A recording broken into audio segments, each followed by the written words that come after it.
2+2 is proud to bring you the 2+2 Pokercast, presented by the Pokerstars VIP Club. Tonight on the Pokercast, Matt SamENole Smith, Spencer Moe, and coverage of the WSOP Asia Pacific. And now here they are, winning a high roller and increasing their bankroll by 0.00001%. Adam and Terrence.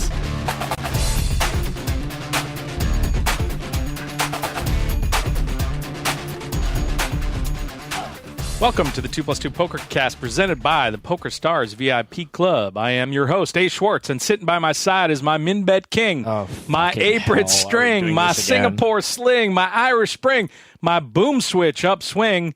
It's T-Chan. Yo, T, tell me how you feel. I told you I wasn't doing this. I told you on Skype yesterday. You did. I told you today. I just keep doing it. It's just not happening. No? I'm down with the idea that we can have a running gag. I just feel like it doesn't need to be the white guy gangster rapping. Oh, come. It's ironic. It is ironic. Yeah. It's something. You don't want to read your line that I wrote? I don't. You can read it if you want. I'm not. I'm knocking suckers out like Clubber Lang and making it rain like Darren Pang. See, nobody even knows who Darren Pang is listening to this show. I don't know. Nor do I know why Darren Pang would make it, why an NHL goaltender would make it rain. Mad bank, dude. Well, come on. There's a lot of people on TV who like analyze hockey and make money. Why Darren Pang? I don't know. It rhymed with Lang. Yeah, I got that part of it. All right. I think most people would get the Clubber Lang reference. Yeah, you would hope. Welcome to the 2+2 Pokercast, everybody. I should be nicer to you. It's your birthday today. Yeah. Happy birthday. Happy by the birthday, way, Adam. thank you. You were very nice. You brought in a big plate of ribs. Yeah, ribs and chicken. That's how we do around here. I'd bring you a cake, but cake is for 8-year-old girls. Yeah, not a cake guy. You're not an 8-year-old girl, and you're a man, and you should eat meat. I should. Protein is the way to celebrate another year on the planet. I totally agree. Happy birthday to you. Happy birthday to you. Happy birthday to you, Adam. Oh, it's personalized. Happy birthday to you. Happy birthday to you. Happy birthday to you, Adam. That drop wasn't long at all. That wasn't long, but it was worth it to hear. What was that? Is that Ross? Is that like a Bollywood guy? Like, what is that? I have no idea. It's fantastic. I spent a while going through Happy Birthday Adam on YouTube. I found this too. It's your birthday today. Sounds like war. I don't know how they.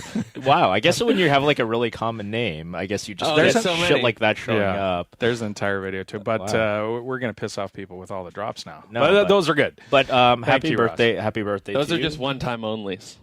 Senior event at the World Series of Poker. Here I come. When is are you there? Can I buy a piece of you next year? Like that's all I really care about. You giving your a little bit of markup? Yeah. How much markup would you charge me to play the seniors event? If I got to buy a piece of you, like what kind of markup would that? Let's see. The markup for the seniors event would be. I don't play my no limit tournaments anymore, so it's not going to be large. It would be, I don't know, 400%, 500%. Nothing crazy. Nothing crazy. You're starting to like quarter 50 blinds with 1,500 chips or 2,000 chips. Or something. It's nothing crazy. No, I mean it's an amazing tournament. It's 3 years. So I'm 47. Wow. It will be 3 years from now. Yeah, It's pretty 2018. good. See, by the time I get around to qualifying for the senior events, it won't be good anymore Because it'll all be the grinders. It won't even be like you'll be the fish because that's fair. you'll be like it'll be guys your age that fish. Nobody, it's hard. There's not that many like poker players in their 30s who really suck. But there's some. In 3 years, the Pokercast will sound like this. Come in! Mayday! I'm losing your transmission! That's 30 years. You mean 30 years ago? That'll sound like that. But okay, coming up on the show today, Matt SamENole Smith. Matt Smith, poker player. Yep. He hit a pretty amazing jackpot this weekend. Over really at DraftKings, there's fantasy football. They had a $2,700 buy-in with 94,000 entrants. $27 buy-in. insane. First prize was $1 million cash. Now you're allowed to multi-entry those things, right? You Pretty can, much. yeah. Okay. And he ended up banking that for $27, which is a pretty amazing story. We've also got Spencer Moe, who won, local boy who picked up a WCOOP bracelet in the heads up in the recently concluded WCOOP. You're old now. You're allowed to forget words. Yeah, you can just. I'm like Abe Simpson on it, while wandering all over the place. So that's going to be fun. Looking forward to that. How was your week? My week was great. Yeah. I play one hand of poker. No. Did not play a hand of poker. Did not play. The last hand of poker that I have played is still the hand that I busted out of the WCOOP main with, whatever that hand was. Yeah. It was probably some hand where I moved in and, But I'm looking forward to getting on the poker grind. I think we've mentioned, and we're gonna try to do the show out in Macau. I'm definitely going to the APPT event in Macau. Love it there. I've got lots of good friends there. Have roots in Hong Kong, all of that, and we got a tournament locally just the week before that. The old Casino Edgewater. That's right. I forgot about that. Exactly right at the end of the month. The Edgewater runs their series, their West Coast Poker Championship. Used to be the BC Poker Championships. I think they call it the West Coast now. Is that right? No, the BC Poker Championships was. Oh, sorry, that's River Rock. River Rock. This one's at Edgewater. Right. And so I'm sure a lot of the local online pros who have who come up here and grind online will play that. So take a break and go play a live tourney. I'll get my live poker fix in. Yeah. But mostly I've just been rolling around with other sweaty men. That has been a lot of rolling around. You're getting in fighting shape. I'm getting in fighting shape. I'm going to compete next weekend in a jiu-jitsu tournament, submission grappling tournament. I've got some eye issues, so I can't do the whole getting punched in the face thing yet. Right. So MJ can't yell hit him in the face. How did Ross miss a hit him in the face? He must hit him in the face. We caught him sleeping, but I wasn't paying attention. He could recover. Hit him in the face! There it is. I can't hit him in the face. No, but I can do some submission grappling. So I'm going to do that. Just local stuff, small time stuff. I don't think anybody interested, but training hard and you can envision yourself fighting again soon. I think so. Somebody asked me that on the Pokercast forum, which was nice. And I'm thinking maybe next year, when I'm able to get back into sparring and doing some kickboxing, some boxing, go to wrestling. Preparing for a fight's really hard. It's much harder than the fight because you just like 8 to 10 weeks of just getting beat up by all the dudes on your team one after another, and it's kind of like like boot camp for Marines and that kind of stuff. Sure. It's just ugly and awful. So not quite ready to put myself through that yet, but yeah, hopefully next year before I become an old guy too. Or is it too late? It's not. Sure. You are an old guy. Come on. I know. Hockey season back. We talked about last week. Last night was the opening of the NHL season. It was funny. I think I saw Vanessa Selps tweet out. It must be hockey season because all the Canadians in my feed are going crazy. Yeah, too many Canadians. Yeah, that was good. So my son's playing hockey. I think I told you that. Yep. We had an interesting situation this week. He's not bad. So he's a goalie, and he played his first game of the season. And the other team was beating him I think they were up 8-2 or something. Ugh. And he was getting upset, slamming his stick. He wasn't too happy. And the coach sends the other goalie out. This is the first time he's ever played on a team with two goalies. So he got pulled. He got pulled with a couple minutes left in the second period. And the goalie goes out. And my son, of course, he's never seen. He doesn't know pulling the goalie is a thing. Yeah. Oh, jeez. So the other guy comes out and he shakes his head. He said, "No, I'm not leaving." No, are you kidding me? Yeah. So the other goalie stands there. He doesn't know what to do, and my son just crosses his arms, stands at the goal like this. I am not leaving. That's amazing. So the coach, he gets one of the older kids and sends him out. He talks to him, sends him out to my son, and my son shakes his head again, and I'm like, I'm in the stands, just want to crawl under a rock. Like, oh no! And then so he refused to leave the net. End of the second period, the coach pulled him and read him the riot act, but he didn't know that wow. Pulling the that's hilarious. Yeah, funny. And even after the older player explained to him, wow, that's funny. That's going to be a story that I can tell for a long time. Did you have it on video though? I didn't. No, I should have. It's going to be one of those YouTube moments that you show him when he's like 17 or at his wedding or something. Yeah, exactly. Big week for me. The Twitter account of the Spearmint Rhino followed me. Oh, that's exciting. Yeah, Yeah. I know. Oh, yeah. I saw that. You tweeted. Well, you tweeted at the Spearmint Wino. I did. And apparently, anytime, and I clicked through, and like anytime they follow somebody, they tweet about it, which is like the weirdest thing. Oh, ever. is that right? I didn't Yeah, notice that. literally. Yeah. If you look at the Spearmint Rhino timeline, it's like we followed Adam today, we followed Terrence today, whatever. Like, that's yeah, kind of weird. It is really weird because if you follow them, that means you're going to be constantly getting like, we followed Joe Smith, Yeah. or whatever. Yeah. Important. But, So the I don't rumor- think you're that special, is what I'm saying. Well, wait, thanks. Burst my bubble. Well, yeah, I mean, I think it's concerning if the Spearmint Rhino follows you, because what is that? Does that mean you're a stripper? Or, yeah. Why would the Spearmint, or you're a really good customer? Yeah. Like You there's have to only roll for like bad. a few things. Yeah. that like You're it's- an enthusiast. Yeah, exactly. We're your best customer. You're your best customer. We're following you. That's Oh funny. my- You made it rain. I We'll did, follow yeah. you. If you come in to make it rain, we'll follow you and we'll tweet about you. The rumor, of course, was, I don't know if you read this, somebody was talking about the Rio was closing. There was inside information. Somebody came and said the Rio's closing. Yeah, I heard that That's from a big couple deal. places. Yeah. That's a big deal for the World Series of Poker because there's not too many Where else places. are they gonna put it? Yeah, Yeah. in Vegas that they're going to be able to hold that thing. Putting it on the Strip would obviously be a traffic nightmare, and how they're going to deal with that. So the tweet I made it was a joke. Obviously, just have the World Series of Poker at the Spearmint Rhino next year and skip the middleman. Exactly. and get Well, get right to it. I mean, Sapphire used to sponsor the World Series. Yeah, remember, that's back true, in the yeah. day. And Sapphire is like huge. It's It's got like a that, Costco. It's it's like a huge floor space, huge parking lot. Like that's I mean, It's a maybe barn. maybe I'm You're onto onto something there. Maybe I need to make some phone calls. Do you get free samples? I hope so. One of the things I wanted to do, we've got the November 9 coming up. I believe it's the 11th, November 11th, the Monday. Okay. And MJ, I was talking to him this week. You're going to be in Asia. He's talking about coming into the studio and doing the show after the November 9th. Okay. I let's didn't have him in. confirm We it with used, him. You guys used to bring me in, so we can bring him. Yeah, in. it'd be the other way around, right? Yep. So I thought maybe we'd just call him. You Just what, call like, his prank work. call him or like, what? Well, just kind of call him out of the blue. He doesn't know I'm going to call, but it'd be kind of fun to just kind of bum rush call him on the show and see how he takes it. You want to do that? Sure. All right. Oh, hi. Sorry, it's Adam calling for Mike. Yeah, Adam, thanks. Thanks. Well, you don't have like a direct line for him? Is this? No. I know. I He's should, too right? good. You can't even. You actually can't get through to him directly. I don't think there is. I don't think he has a direct line. The only line goes through his assistant. Happy birthday. Good day, sir. How are you? This is Adam and Terrence in the Pokercast calling. How's it going, buddy? Yeah, I'm doing very well. It's For- your birthday today. It is. You're hard at work, are you? Grinding out my meager existence. I've been to your house. It is not a meager. It's slightly above meager, but that's good to hear. Hey, we had some fun at the pools this week.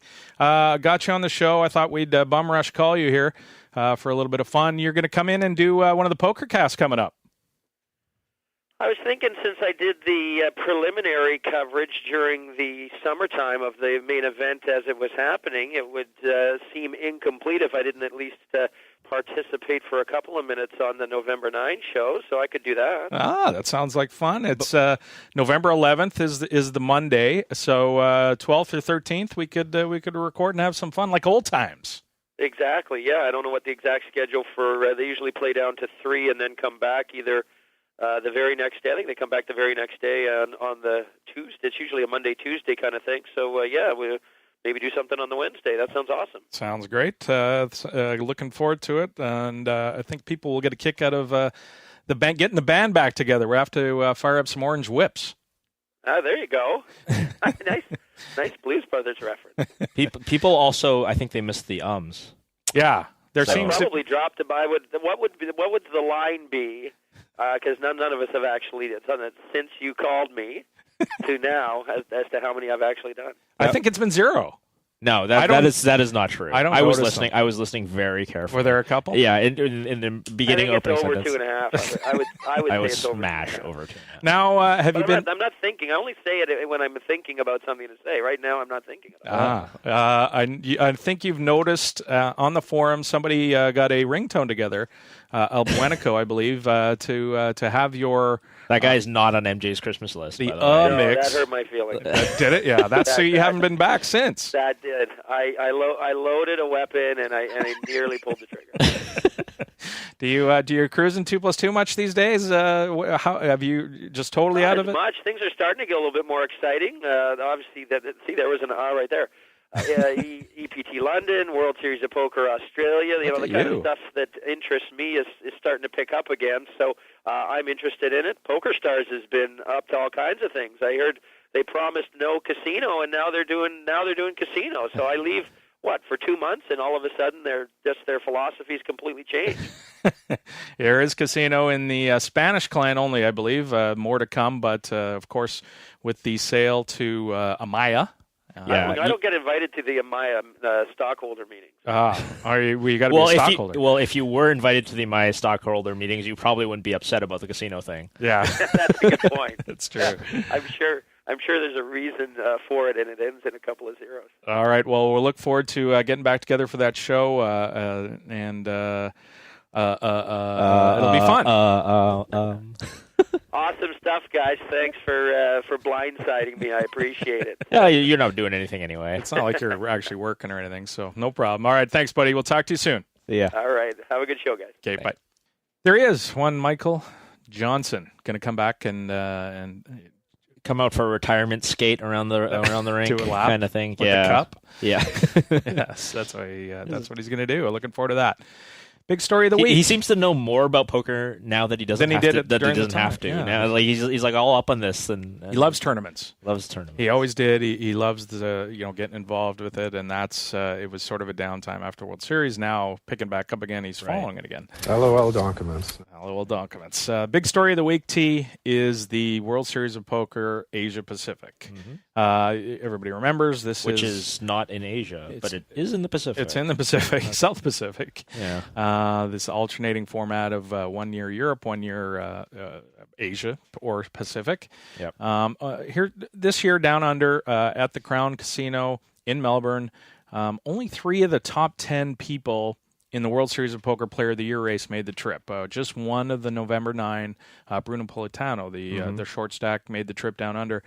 I guess there's a lot of things that'll go into how many of the top 10 who have a shot at winning World Series of Player of the Year are going to do it if they're 10th and they don't have a shot or whatever. But are you a bit surprised that only that few? No, I mean, I'm obviously not in this situation, but I don't know if I'd necessarily go down just because I was 4th in the Player of the Year or whatever. I mean, it's not like there's like a $500K cash reward for winning the Player of the Year. It's mostly like a prestige title, some sponsorships, some free rolls, a little bit of stuff. It's not. It's like it's nice to have like a big giant poster of your face on the Rio, but it's pretty much that's all there is. I mean, and I don't want to sell it short because it's obviously a tremendous accomplishment, and the people who won it are all great poker players.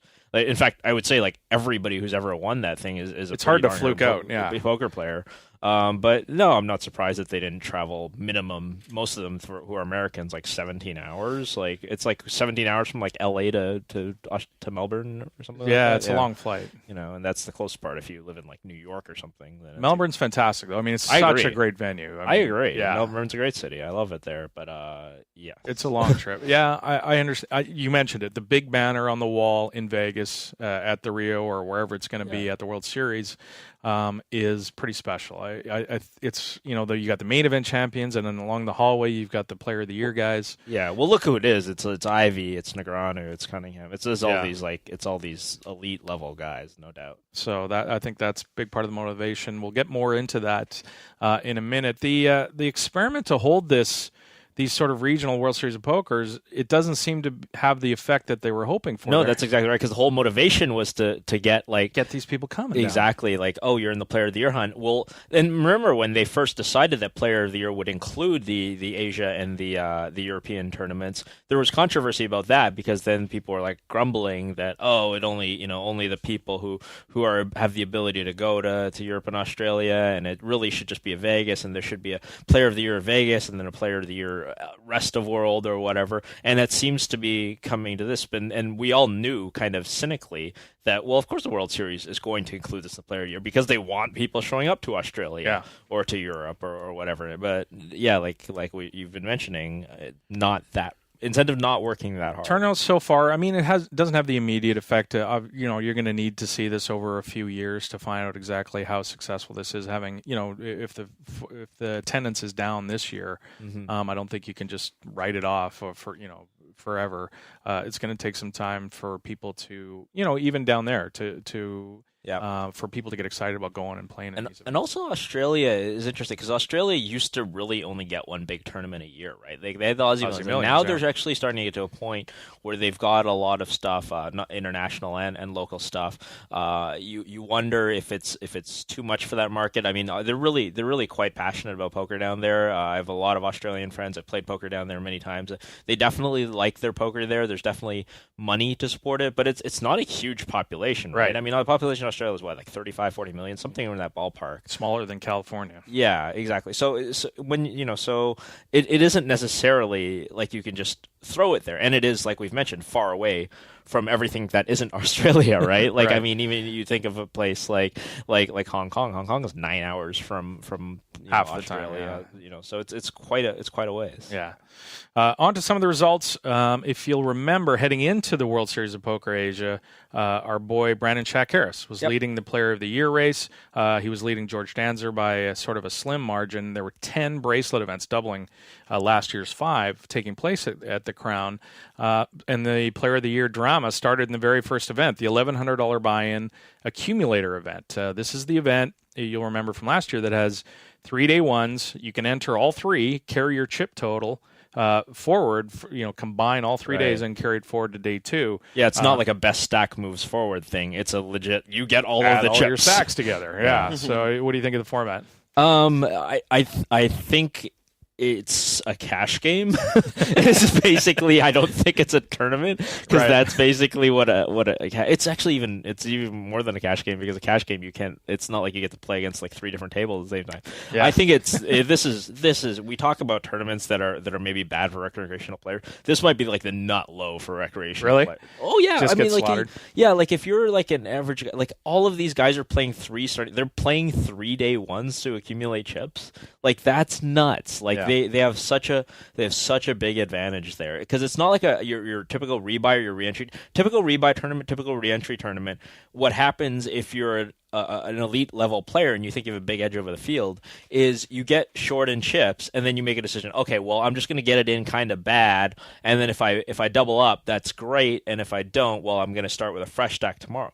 This, you just play if you're an elite player, you just play your best all the way through. You exploit all the fish, and you get to do it 3 times on all the day ones where all the weakest players are there. So if you're just a guy who's like an average player coming in on day 2, you're playing against like this guy who literally has like 3 times the amount of equity that he would have in a normal tournament after a typical day 1, right? Like that's brutal, because these elite guys, that's you're not a fan of the format. Let's put it that way. I mean, I don't necessarily think, I'm not one of these guys who thinks, you have to protect all the fish all the time. I'm just saying that if you're a recreational player, you shouldn't be playing this tournament. You're drawing so slim. It's better used elsewhere. You're in so much trouble. Your equity is so bad if you're just like an average player. Of course, if you're Brandon Jack Harris, then you should probably play 3 day ones and smash heads, because he's really good at poker. So the event gets going, and Brandon does his part. He to stay in the lead. He min cashes in 53rd in the accumulator event. Danzer, though, he takes the lead in the race, finishes 22nd, picking up enough points to vault him into the lead of the race. 611 entries. Australian Luke Braben takes down his first World Series of Poker bracelet and $131,000 for the win. Amazingly enough, the entire final table made up of Australians. Thankfully, Joe Hashem wasn't one of them, but no, but it's great to see a table full of Aussies in Australia making the final table, especially in a format that you would argue is not fish friendly. So these are presumably a bunch of really good players. Not just local players, but also it would seem good players as well. Event 2 was a $2,200 buy-in, no limit hold'em event, 215 entries, and was won by Malaysian player Zhang Zong Lu. Is that right? I guess, I don't know. Junzong Liu. Neither Danzer or Shaq Harris cashed in that one, so Danzer did stay in the lead for a little while. Event 3, the $1,650 buy-in PLO event, attracted just 123 players. For a small buy-in, you would think, PLO, it's the first PLO event to come along. There's a bunch of people in town. Seems like the PLO is not too busy. Yeah, that's pretty low. 123 players. Jeff Lissandro took down I've heard of that one. You know that guy, Australian guy. He ends up taking his 6th bracelet and $51,000. Becomes the second player to win a World Series of Poker bracelet in Vegas, Europe, and Australia. You know the other one? I have no idea. I bet MJ would know. But MJ would know. I'm not. Daniel Negreanu is the other one. Okay. Bracelets and all. That's generally a good question to answer. Who is Daniel Negreanu? Right. He's Canadian. He is Canadian. Well, is he Canadian? Is he staying? He's Canadian. Yeah. He lives residence in Las Vegas, but I don't think he's given up his passport. Right? No, I don't think he is. He might one day. Until he if he marries some girl down there, maybe. Yeah, seems to be the most likely outcome. Event 4 was the $650 buy-in Terminator event. Event. Yeah, we need a Terminator drop. But no, we don't. Don't worry about it. We're drop heavy. In the Terminator event, every player you knock out, you get $500 of the $1,600. Well, I guess there's juice, probably $1,500. You're going to get a third of the buy-in for everybody you knock out. Interesting. Turns it into, I would guess, a little bit more of an aggressive sort of structure. 250 players took part. The winner was Aussie Scott Calcagno. Takes home $64,000 for the win. Brandon Shaq Harris, final tables. So he finishes 6th. Picks up enough points to leapfrog back into the lead for the Player of the Year. Now, this is event 4. There's only 10 events, so it's this cat and mouse sort of back and forth type thing that's going on. It's fun to watch. Provides a great narrative for everybody watching from home.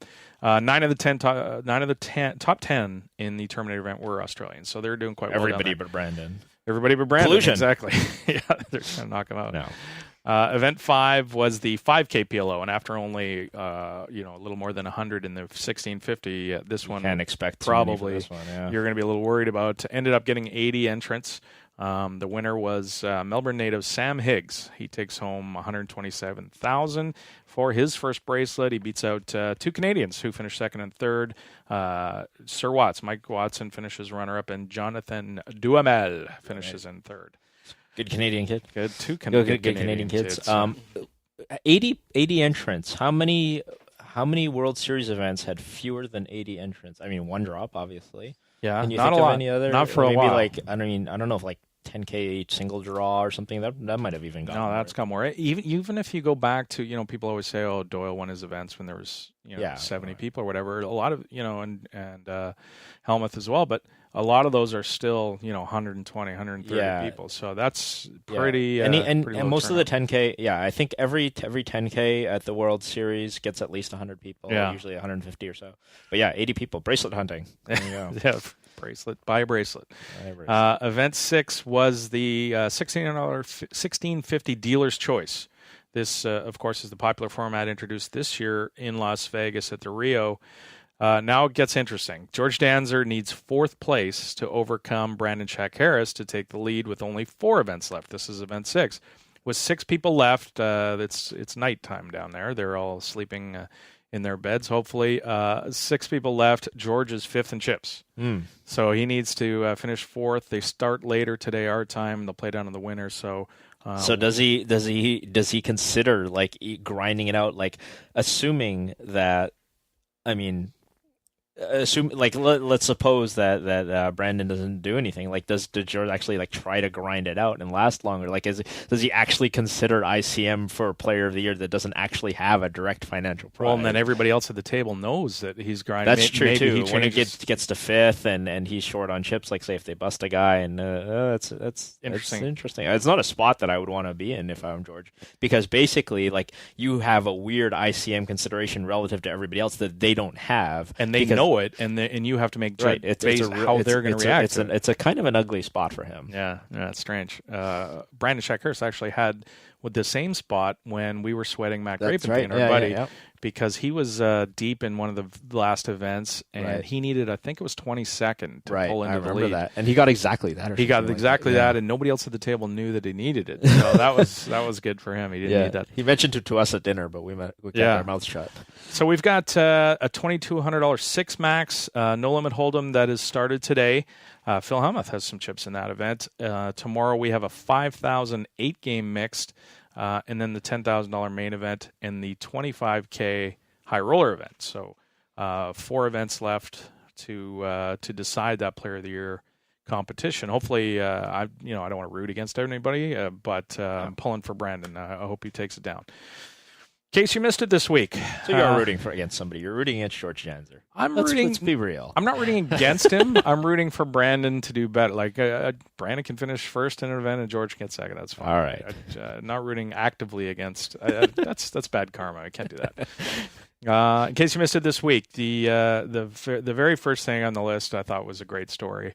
Over at we've talked about the UKIPT event over in the Isle of Man, and Isai Scheinberg enters the high roller event because he's a high roller. Let's face it. I've heard that he's done quite well for money. himself.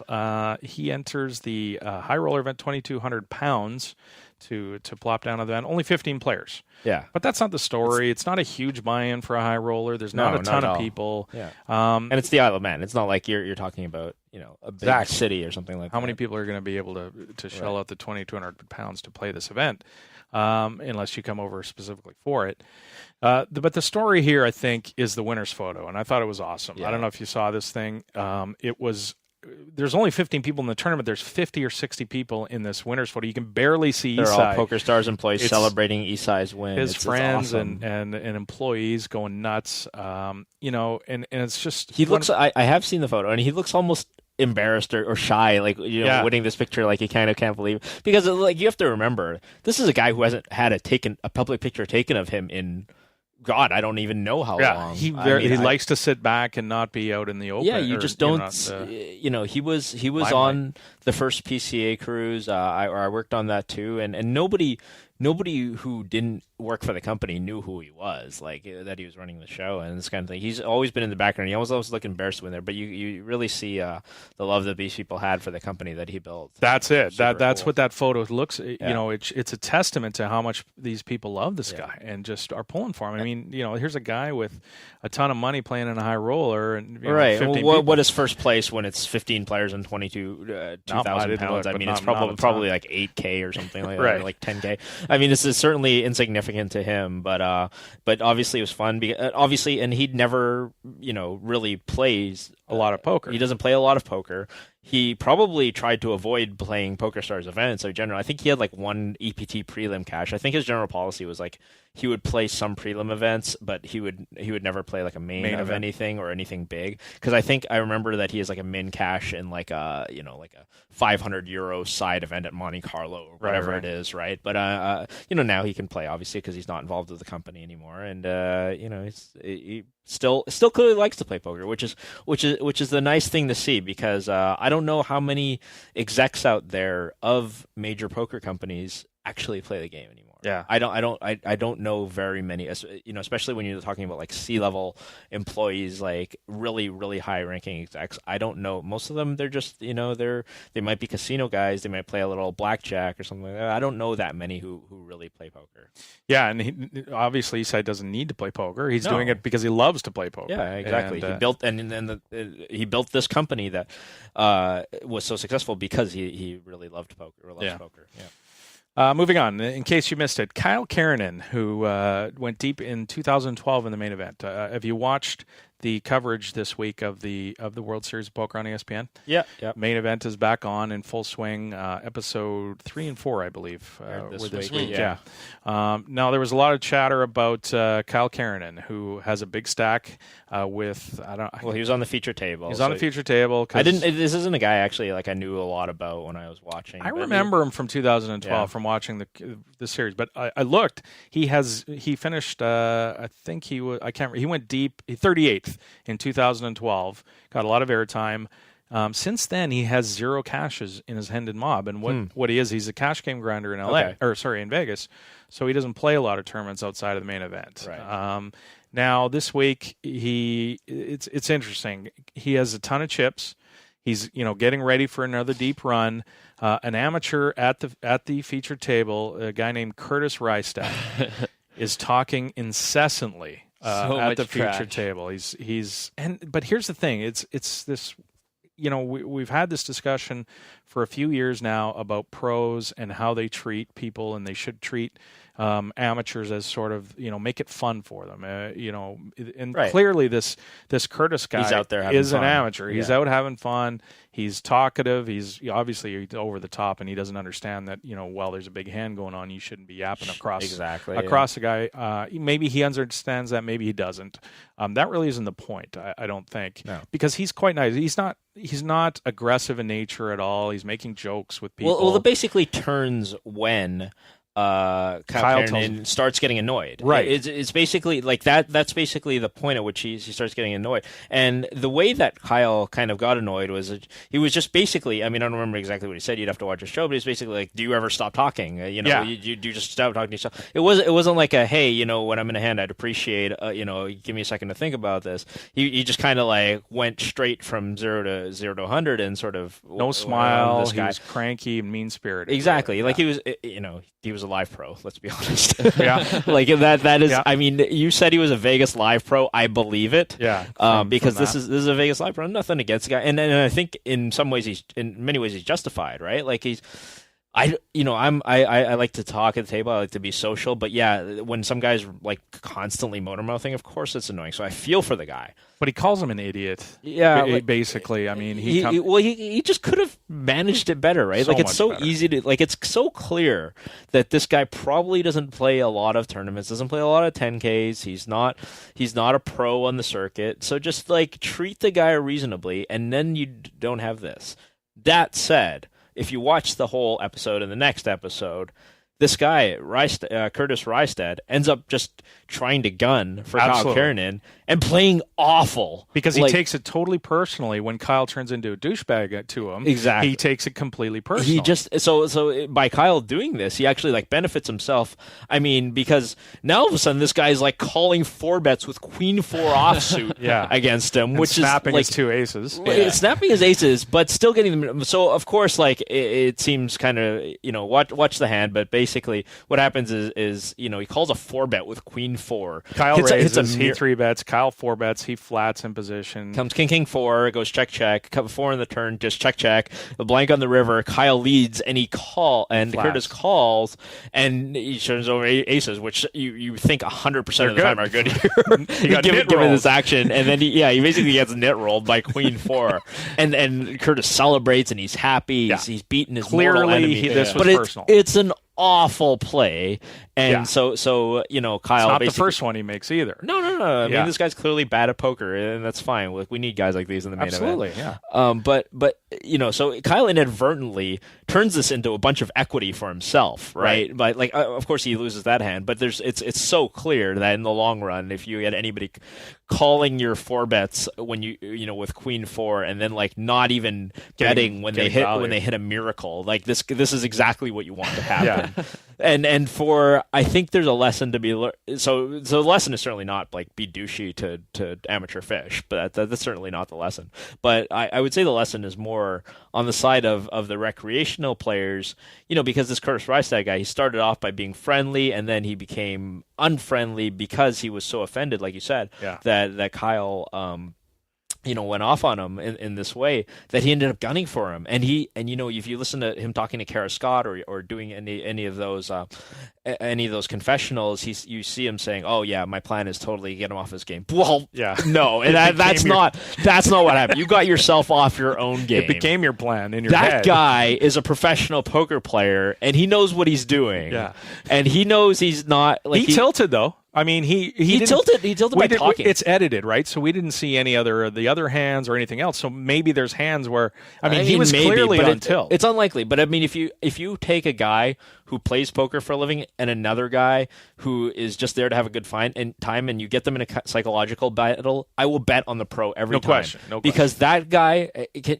he might be angry, and there's no doubt that he's angry and he's tilted and he's a little steamed, but he's not going to play down Likely to the not gonna level, play level of a novice player. I mean, once in a while you see those guys go into, but for most part, your average like pro is analytical. They're going to play these hands. They're going to play the ranges. They're going to think about their strategy and how to exploit and how to optimize. How ranges change because this guy's trying to gun for you. Yeah, they have so much more experience at this. You just the average recreational player is just so outgunned. Yeah. You shouldn't even try to play that game. Like I don't know. I just thought Kyle was totally over the line. I don't, and then after Curtis goes over the line and they get into, right. It's a chest pumping kind of exercise or whatever. But I think that I thought personally that Kyle was way over the line. Well, he started over the line and then it escalated the other way. And then, but I felt for him a little bit. I mean, I don't think I would have reacted, but we also, like you said, you did point out that it's edited. So, right. Yeah. So,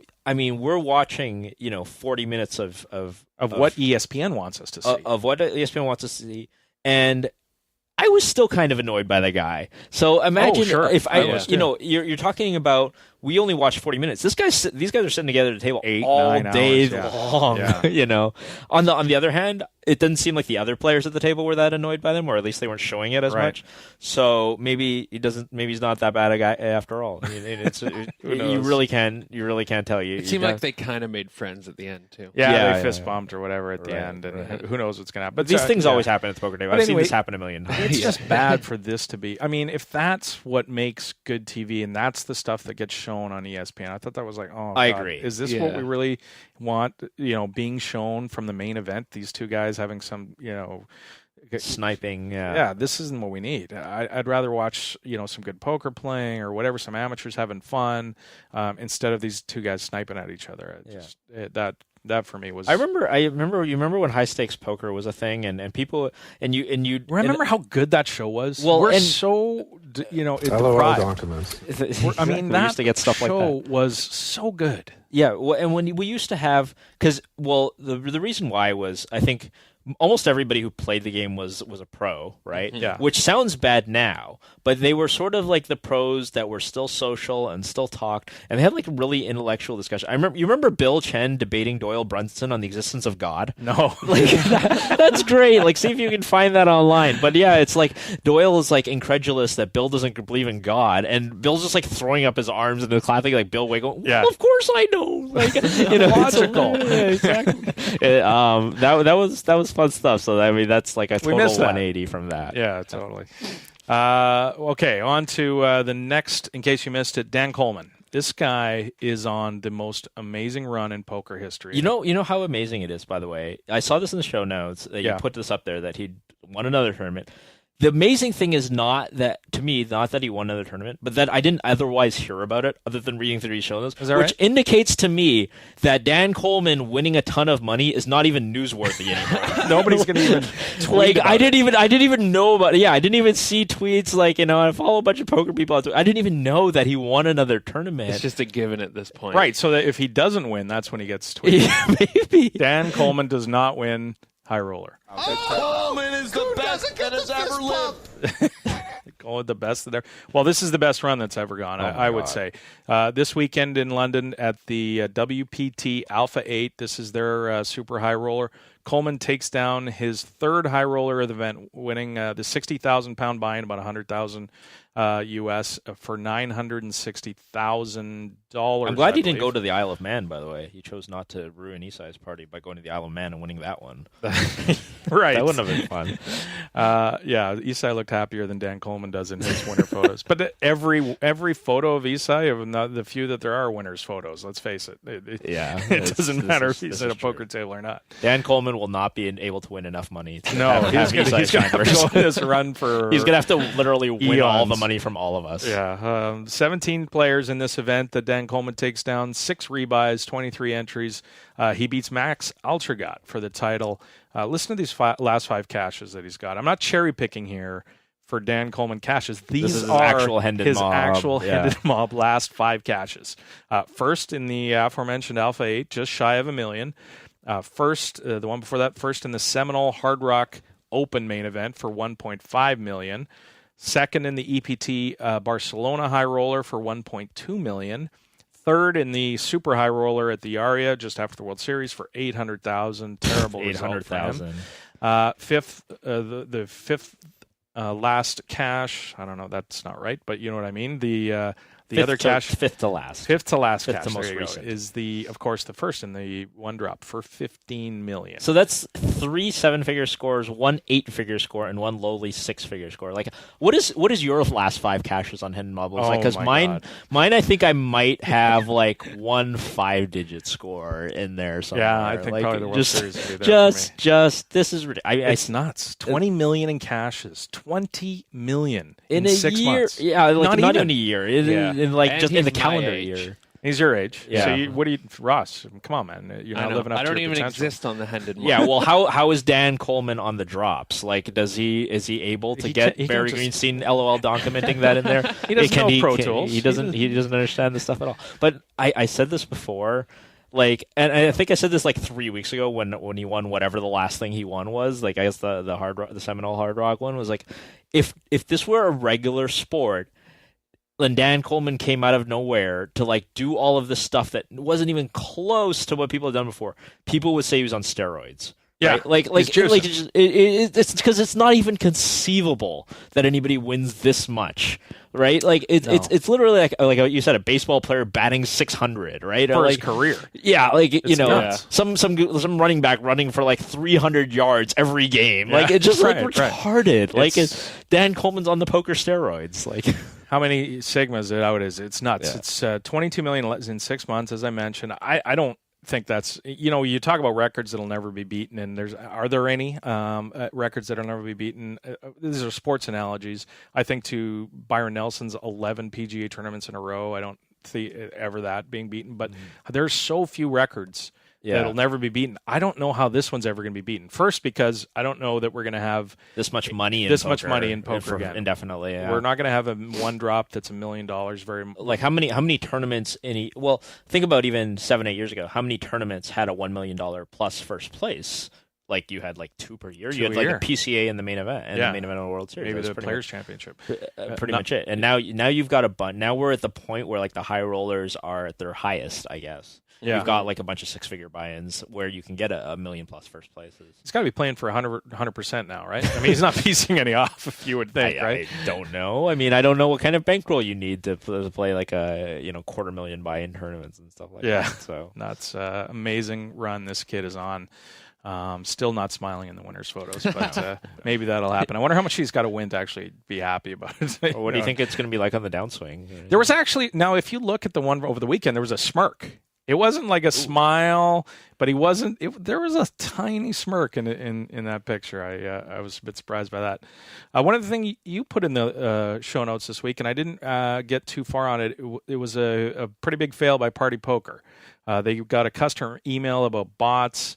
And then they went to 2+2 to ask for opinions. So it's not 100% clear, but somebody said that there's clearly a thread started. I can't remember the title right off the top of my head, and it's supposed to, I believe it was actually like in I don't know if it was an NVG or an Internet Poker, but basically somebody comes out and says, well, here's these 2 players and they look kind of fishy, they look kind of bots, and here's some information about them. And the way that it was worded, it was some guy on 2+2 who said, wait, I wrote that email. I complained to Party Poker about these guys, and here's my original email, and you can see how like you're basically using the same information there to ask a bunch of guys on 2+2 what their opinion is, which basically says that Party doesn't actually know what these guys are doing because they're relying on this customer report, and then they're trying to crowdsource this, which in general is not a bad idea. Well, like certain things, it's a good idea to crowdsource. Like if a company is like, hey, like if they make potato chips and they're like, hey, what do you think about like fish flavored potato chips? And then everybody goes, no, that's a terrible idea. Don't do that. Yeah. But when it's a collusion or a botting investigation, not so good.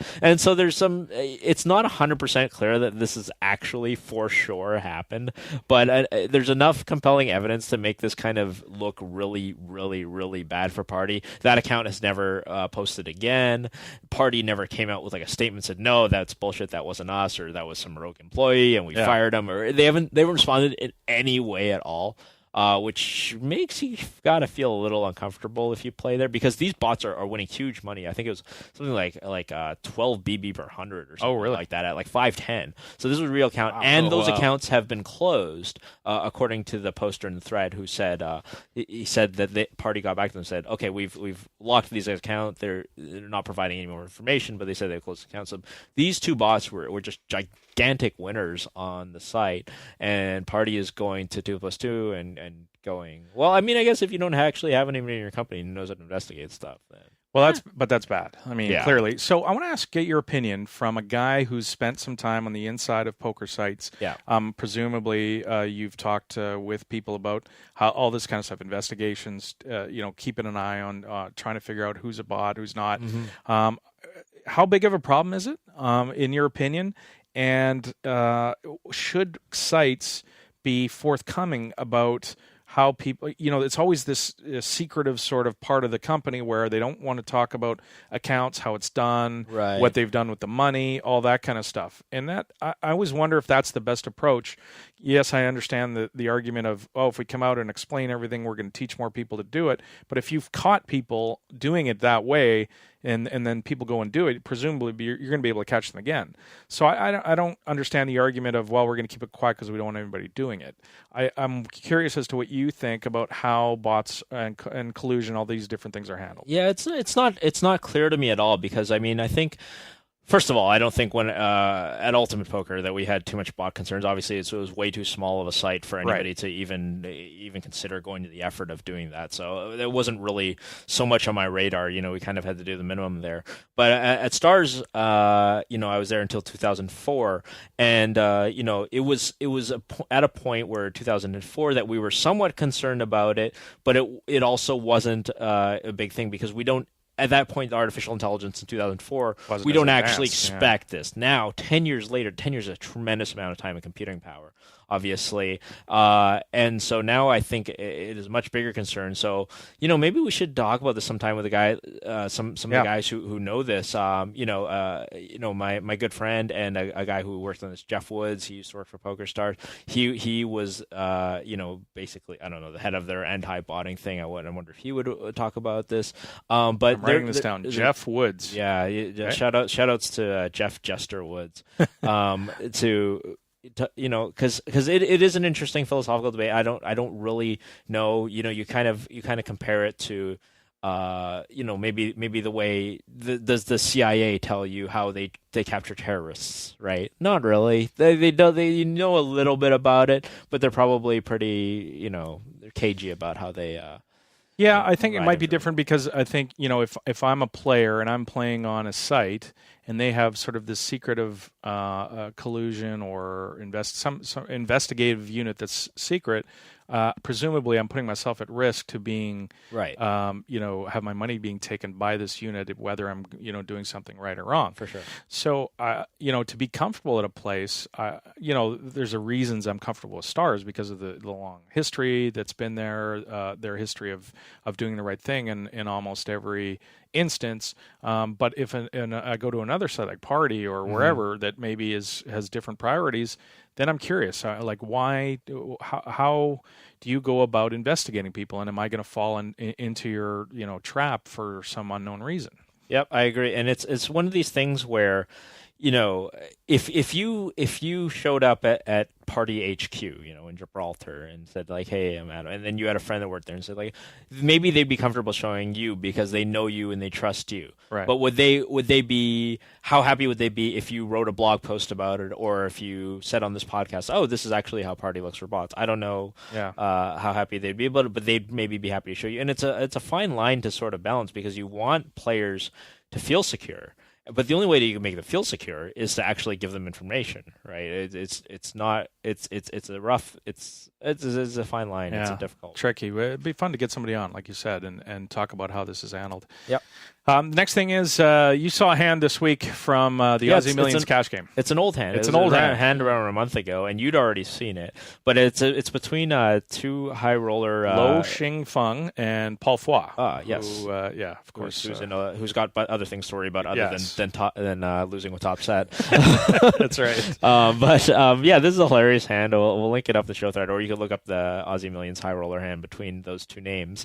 And it's hilarious. It's a flop to top set against a turned straight, which is not the amusing. The hilarious part. The hilarious part is what's the first guy's name again? Lo Xing Feng. Lo Xing Feng is like sitting there slurping on noodles. He's got a box of noodles in one his hand, and with his other hand, he's just firing chips in the pot. He flops an open-ender, and he turns the nut straight. Did this happen at the Edgewater? Yeah, exactly. That's what I said. This could happen at any live casino anywhere in the world. There's something so beautifully live poker about like a Chinese guy with chopsticks and noodles in one hand, flinging chips out with the other hand. Like he's looking at Paul Foy's stack. Going. By the way, they're gonna have. Nice. I love play poker. Ciao.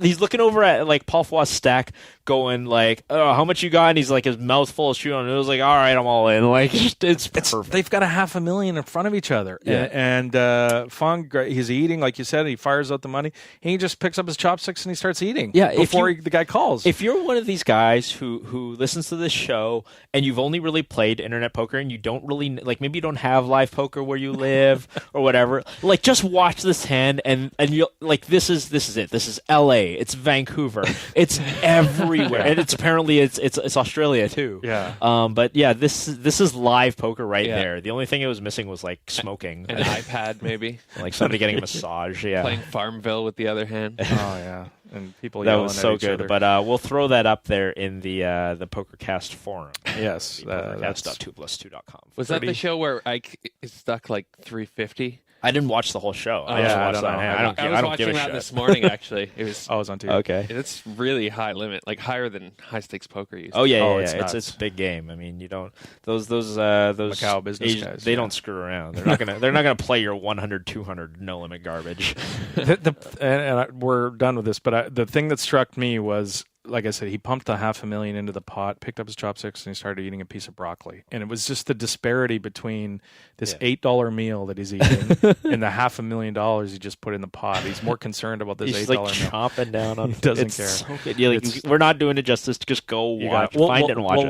We'll link it up. We'll link it up. In case you missed it. Big story this week. Phil Ivey loses his lawsuit against Crockford. Maybe the biggest story of the week, really. Yeah, maybe. It could have been up there as well.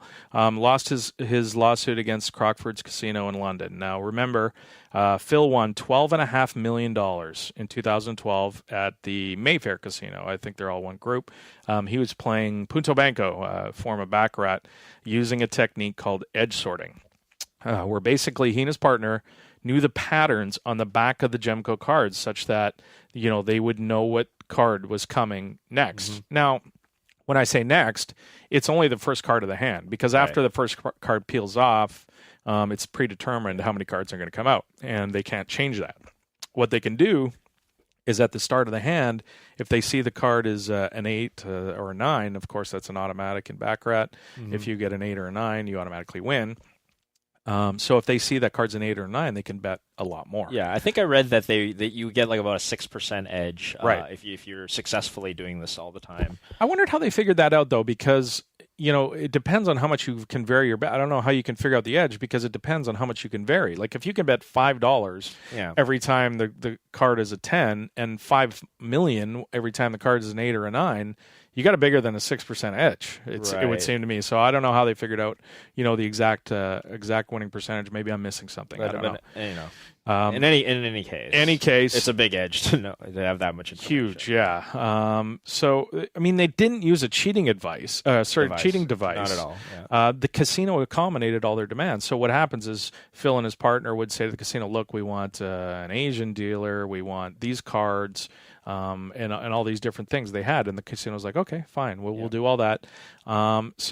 But the judge, he ruled that Ivey was cheating. And this is super common, by the way. So for those who don't play a lot of casino games or don't know a lot about the live casino world, basically, if you're playing big enough, whatever casino will accommodate whatever you want. You pretend to be superstitious. I only want blue decks and Asian dealers. They're on it. Problem. Because they will. Let's face it. Casinos in their job are fleecing suckers. Yeah. So they will accommodate whatever within reason. I mean, obviously, it can't be like, oh, I want to show up and I want to play blackjack on a single deck where the dealer stands on top 17 and deals to the very last card. That's not going to happen. But within, especially with a game like Baccarat, they're going to do whatever you want if they think that you're a sucker. Yeah. So I want to quote the judge here from the story. What Mr. Ivey and Miss Sun did was persuade the croupier to turn some of the cards in the dealing chute to permit them to know that they were, or very likely to be getting, 7s, 8s, or 9s, in circumstances where she did not realize she had done so, and if she had, would have immediately stopped play. The fact Mr. Ivey was genuinely convinced that he did not cheat and that the practice commanded considerable support from others was not determinative of the question of whether it amounted to cheating. Mr. Ivey had gained himself an advantage and did so by using a croupier as his innocent agent or tool. It was not simply taking advantage of an error on her part or an anomaly practiced by the casino for which he was not responsible. He was doing it in circumstances where he knew that she and her superiors did not know the consequences of what she had done at his instigation. This is, in my view, cheating for the purposes of civil law. He dismissed the case with costs. He said it was immaterial, that the casino could have protected itself by simple measures. It's just so wrong on so many levels. I don't get it. I disagree with this ruling too.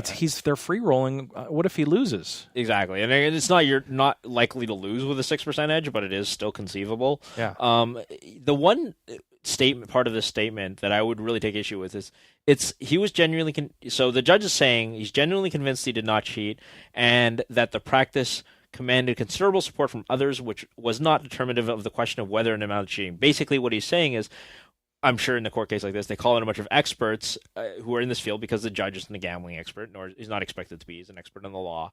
And they ask them, is this kind of activity cheating? And it would sound like most people say that this is not cheating. And I think most people who know gambling feel like this is not cheating. This is using information that's available. And like I said before, just a couple minutes ago, casinos will accommodate whatever weird request that you want, right? Like, so, the casino is even though they're not aware they're being compliant in this or complicit in this, they are. And why do you even ask other experts, if you're not even going to take that into consideration, right? Like, what is it? What is the ethics or what is the cheating code within this game? Like, if somebody were to ask me a question on whether something is okay to do it in mixed martial arts, it's reasonable for that person, if that person asks me and I give them their opinion, that they're going to walk away going, well, okay, I know that Terrence knows things about mixed martial arts. I guess that's a reasonable thing. Somebody asks you about poker or about hockey, like it's reasonable. If they ask us about, like the mating habits of, like the lemur, yeah, exactly. Yeah. Like we're not going to know. We're not going to know. But if we find an expert on whatever animal, then we're going to listen to them. Like it's so confusing to me that they would say, well, okay, he didn't think he was cheating and nobody else thought he was cheating, but yeah, I'm not just going to throw that and I'm going to call it cheating anyway. Yeah, I don't think it's the judge basically saying I don't think he thought he was cheating, but he was cheating. So he calls Phil a cheater, right? I mean, that's significant to Phil Ivey. Yeah. Getting called a cheater. In a court Phil, of law. You were cheating a casino. Yeah. In a court of law, significant to his image, to his brand, to his marketing power.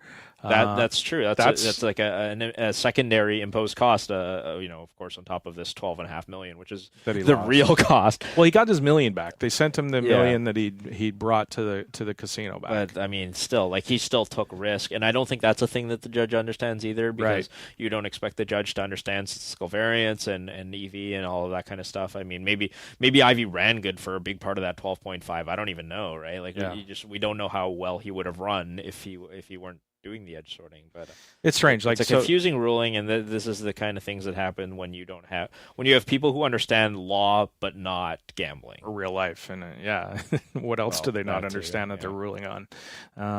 So interesting. He's got this lawsuit from the Borgata against him as well. I don't know how that internationally, if that's going to affect I don't either. Yeah. The precedent or whatever, but we'll see what happens with that story. An older story that got new life this week. I saw this, all over my Facebook, all over my Twitter. It was everywhere, right? Yeah. It was because it was this written in Wired magazine. It's a couple of guys a few years ago. There's an article written this week on them in Wired that they figured out a way to beat the Game King video poker machines. You've seen these everywhere. If you've stepped foot in a casino, really, really well written piece. Expect that from Wired magazine, which is a good magazine. It's a mainstream magazine, not a gambling magazine.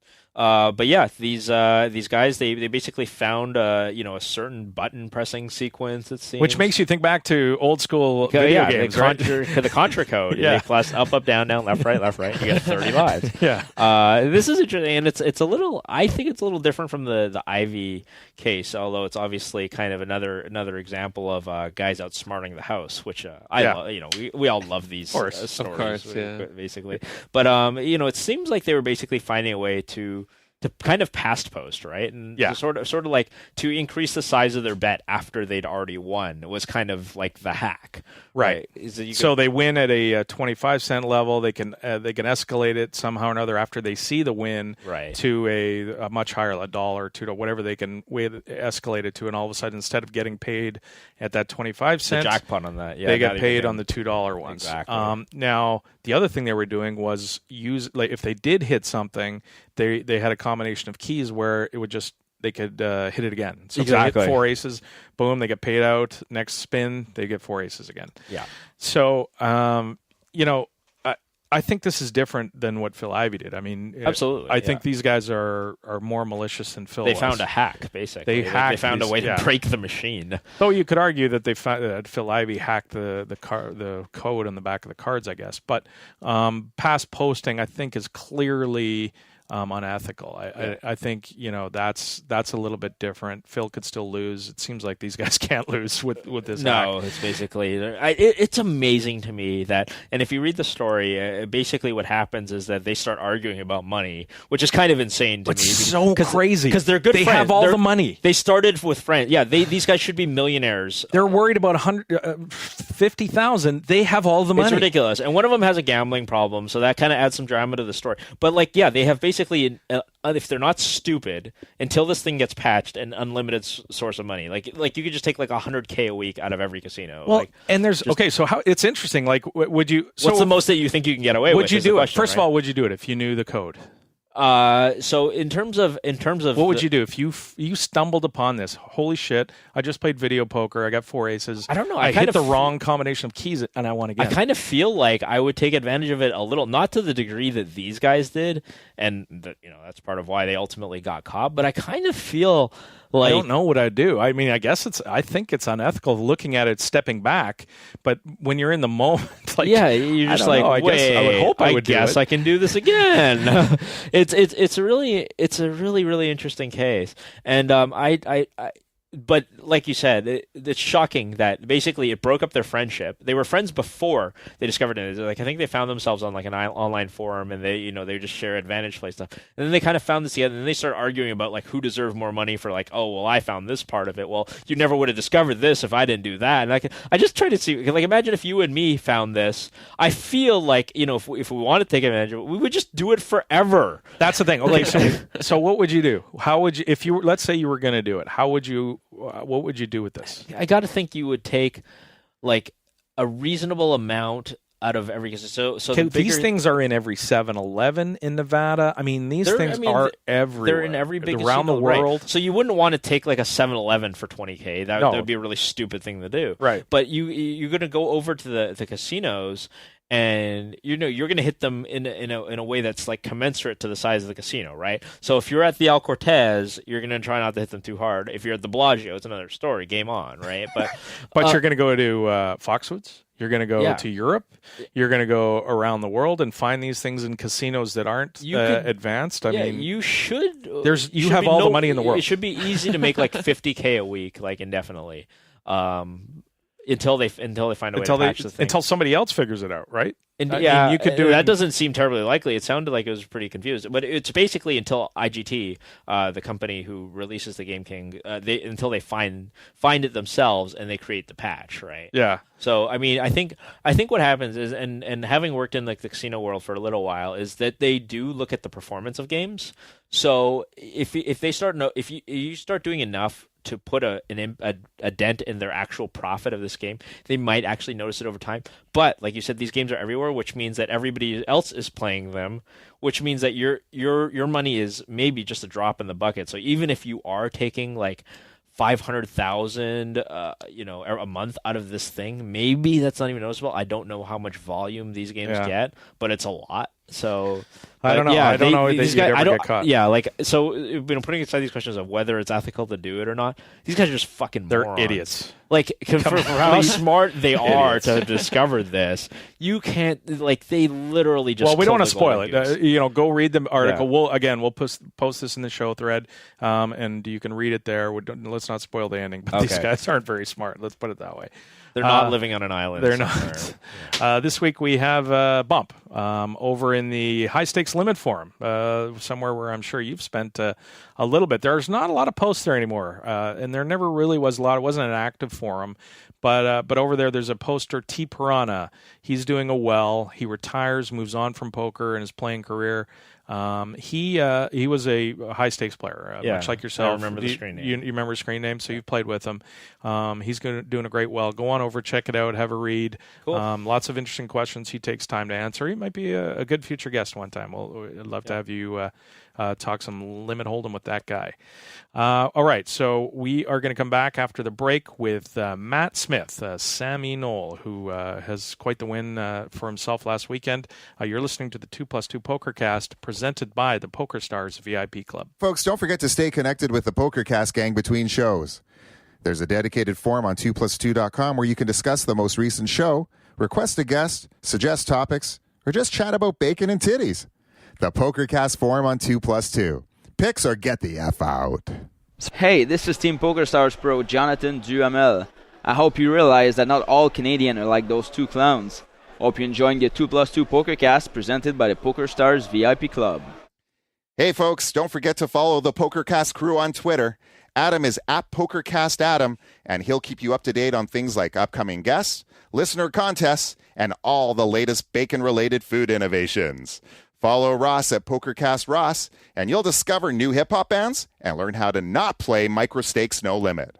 Also, give us a like on Facebook, where we post lots of photos and other nonsense.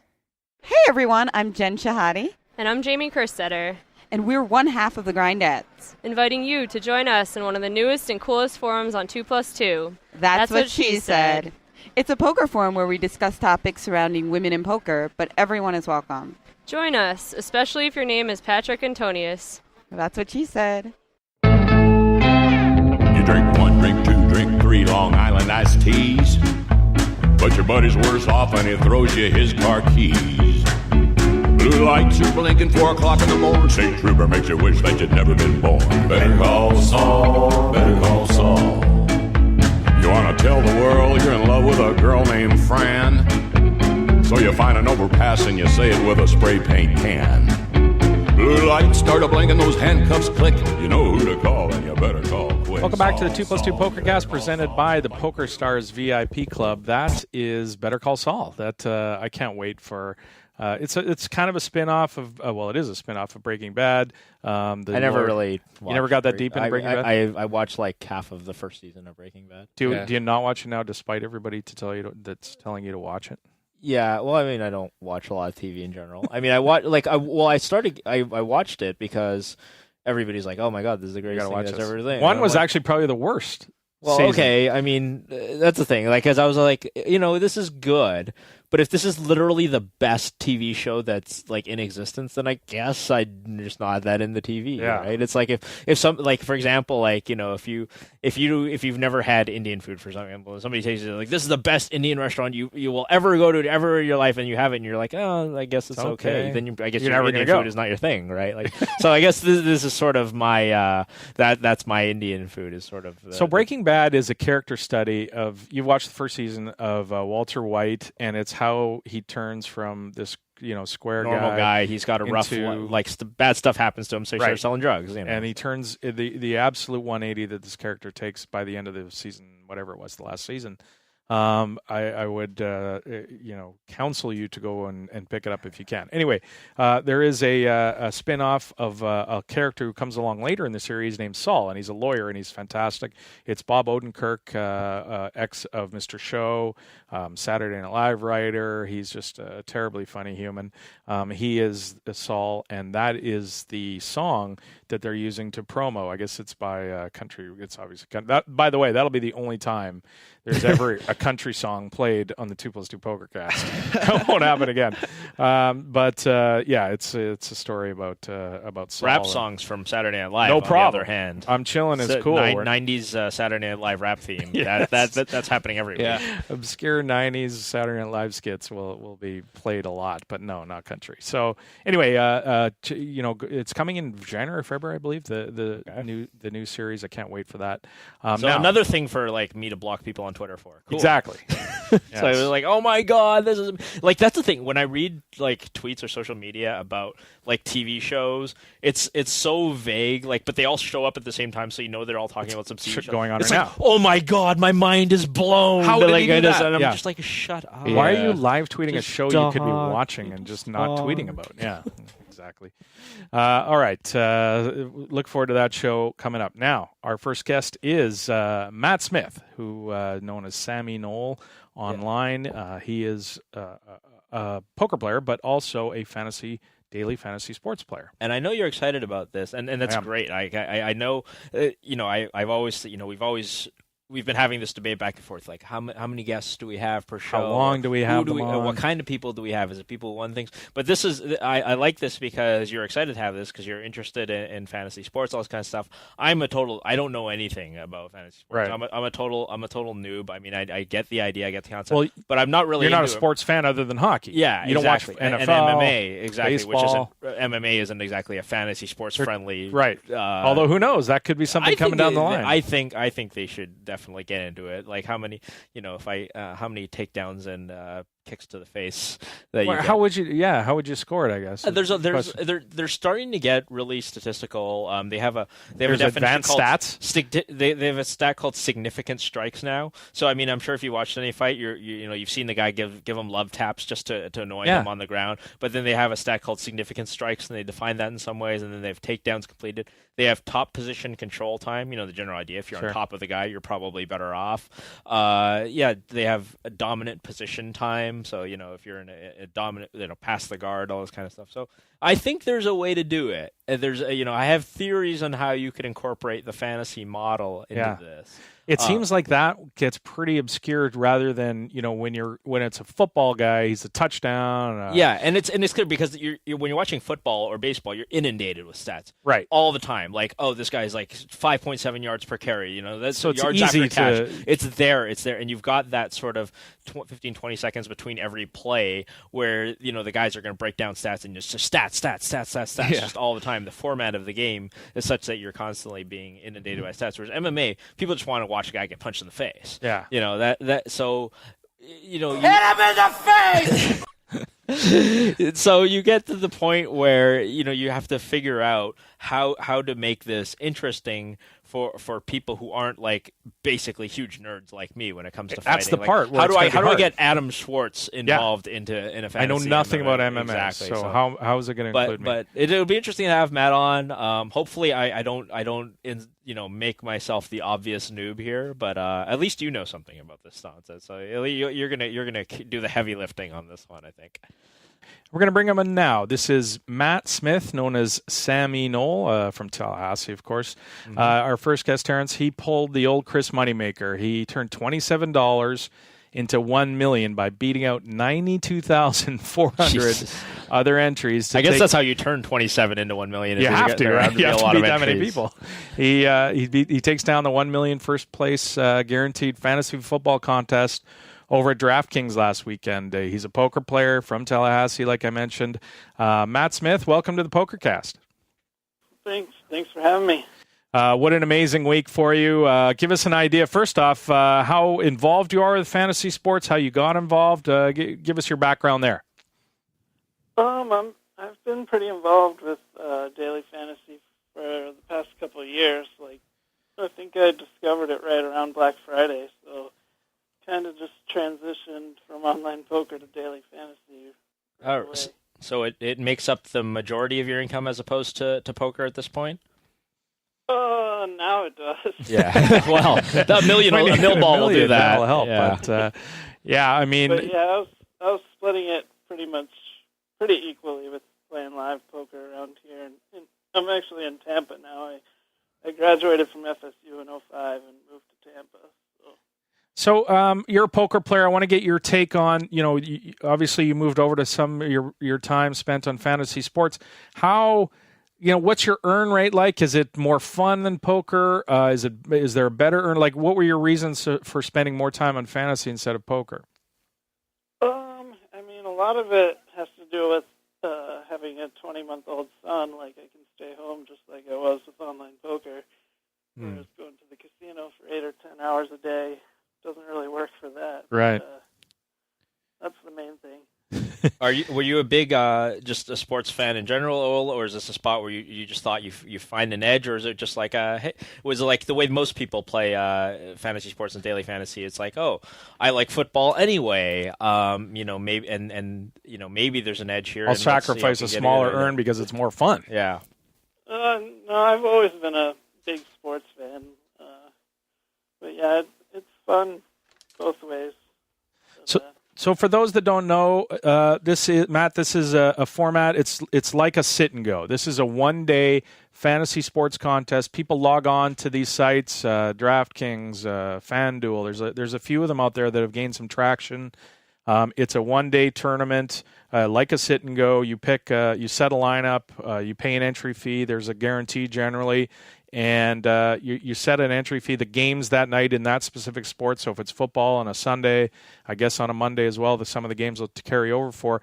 But it's generally a one-day tournament where it's almost like a sit and go. Yeah, a gigantic sit and go, but yeah. A gigantic with 92,400 people like this weekend. So give us an idea this weekend. What was your approach? How many entries did you put in this tournament for $27?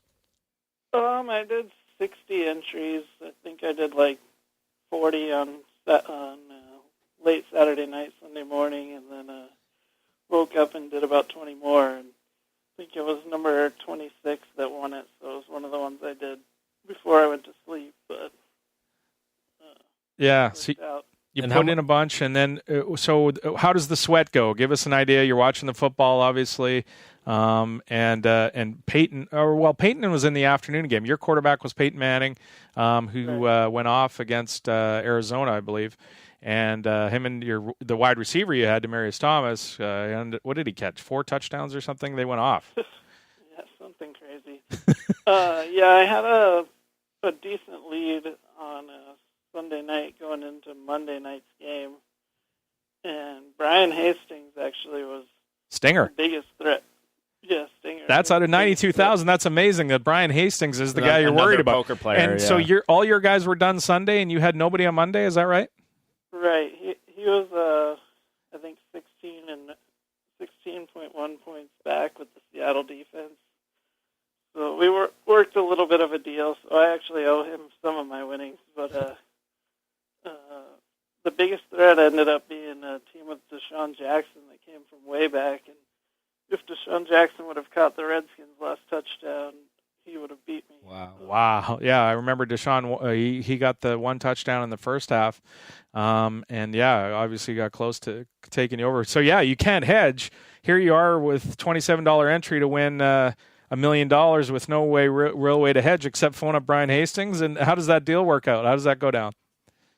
I mean, we were texting back and forth throughout Sunday night and Monday afternoon, but we worked out a pretty fair deal for both sides. He might have gotten the best of it, but I locked in a lot of money if either of us won. It worked out either way. It seems like an okay spot to take slightly the worst of it to reduce variance in a spot, because I don't imagine you're often in a situation where you're betting $1 million on the outcome of a football game. Single throw. Sometimes single pass. Yeah. How does so I guess when you're talking to Brian about it, you got to figure out the expectation for Seattle's defense to try and figure out how you're going to break down the money. What was your sort of expectation? You said he was 16 points back. What was what's the normal expectation there? Yeah, I mean, I asked around a lot, and most people said about 15%, and but he wasn't willing to go that low on our deal. But we ended up working something out where I ended up owing him about $200,000. So. Nice. Well, you almost locked it up. I guess it would have been disaster if Deshaun catches that. Jackson team would have won. It would have been a huge disaster, but. So I want to ask you some strategy stuff, Matt, because it seems to me like in a contest like this, when you're up against 92,000 people, and your first prize is where it seems like a lot of the money is. I think the prize pool is $2.2 million, so you're getting 40% of the prize pool there. So you're playing for first, right? I mean, when you select your lineup in that case, obviously Peyton Manning is the number one quarterback in the NFL. He's the number one ranked quarterback. But is he the guy that, when you're playing for first, that you want to go after? Obviously, you had other teams, with other quarterbacks. But I'm curious as to, how many times you had Peyton in your teams, and if that's the strategy. Is there another way to approach it where, if Jay Cutler goes off, way less percentage of people are going to have Jay Cutler, and I'm going to have a better shot at first. Right. Well, you definitely want to try to be contrarian in some ways, and I definitely didn't have Peyton Manning on a ton of my teams, but it was surprising that he was actually only 5% owned, so that was a big help. And I had Arian Foster go crazy, and he was only 0.8% owned. Wow. That was a big edge for that team. So give us an idea of how you approach these, Matt. Spreadsheets, research, how each, for those that don't know in these things, each player, you have a certain budget to set a team, and each player is assigned a certain dollar value. Obviously, Peyton Manning would probably be the highest, I'm guessing, depending on the matchup, but I think Peyton is probably going to be the most expensive quarterback, so you've got to sacrifice in other parts of your team. What's your approach to how you do that? You're not going to tell us exactly how you go about doing this, but just in general, what's your sort of approach? I personally don't have any spreadsheets or anything as far as that goes. I subscribe to Roto Experts for like $89 a year, and they put out some pretty good info and cheat sheets, as they call them, and all my players on that winning team came from those cheat sheets, so I owe a lot to that site. What is it? RotoExperts.com. RotoExperts.com. Seems like a good investment now at this point. Yeah. Are these things? Do you have a big expectation? What's your sort of take on the relative softness of these tournaments? I mean, I think baseball, I feel like I have a big edge and can consistently win year after year. Football, I think, is more of a crapshoot. Really, it's only 17 days a year, counting Mondays as a part of that. But baseball, you have 200 days a year, so as long as you're consistently good, you're going to win. Yeah, you don't get a lot. That's we had Joe Tall, who is involved in fantasy sports. He co-hosted one week, and he was saying that fantasy sports has this velocity problem in that, not like poker, you can be playing, a bunch of sit and goes at the same time. You play a bunch of them over the week, that the site's going to do well. Whereas the sites have this problem where there's not enough, the way it's structured, there's not enough events to be played in a day. So, I wonder, it's a problem for the sites. but it also becomes a problem for the player, right? I mean, you're not going to be able to extrapolate that edge enough over enough events. Yeah, in football, that's probably true. Like, unfortunately, I didn't enter this lineup into any of the other contests. But, yeah. You can do that. That's an option. And I would have won even more if I did that, but it also increases your variance pretty big. So do you now that you've banked this big score, do you know the typical thing that happens when this happens in the poker world, when somebody takes a small buy-in and turns it into huge first places, they end up playing bigger. Is that going to be part of your strategy going forward? Does this kind of bump to your bankroll, put you in, you start playing bigger, or you already kind of maxed out where you wanted to be in terms of either the competition difficulty level or the what you think is appropriate? I'll probably play a little bit bigger, but nothing crazy. Like, I doubt I'll be doing 5K heads-ups or anything like that anytime soon, but maybe some $1,000 tournament buy-ins here and there. We'll see. Is this your first big score? Have you had some other smaller ones, or? I think my biggest was 20K before this, which I did a couple of times, but yeah, obviously this is way bigger. This is going to be bigger than that. What you mentioned, you have a 2-year-old son. What's your family's take on how this is all shaken down? Well, my wife's excited. She's already looking at new houses and all this other stuff. How to spend the money that my husband just won. At least she's investing in real estate. Although in Florida, it could be worse. Yeah, that's right. Well, thanks, Matt. Appreciate the time. Congratulations again, and hope you hit another one. Oh, thanks. Terrence, that is Matt Smith, the winner of the $27 buy-in over at DraftKings for the $1 million. Now, you want to help the Pokercast out. Give us. If you're going to go over to DraftKings, open up an account, and jump in on this fun. We've got a promo code for you. It's promo code POKERCAST. This is DraftKings.com. You'll help the show out. You're going to sign up there anyway.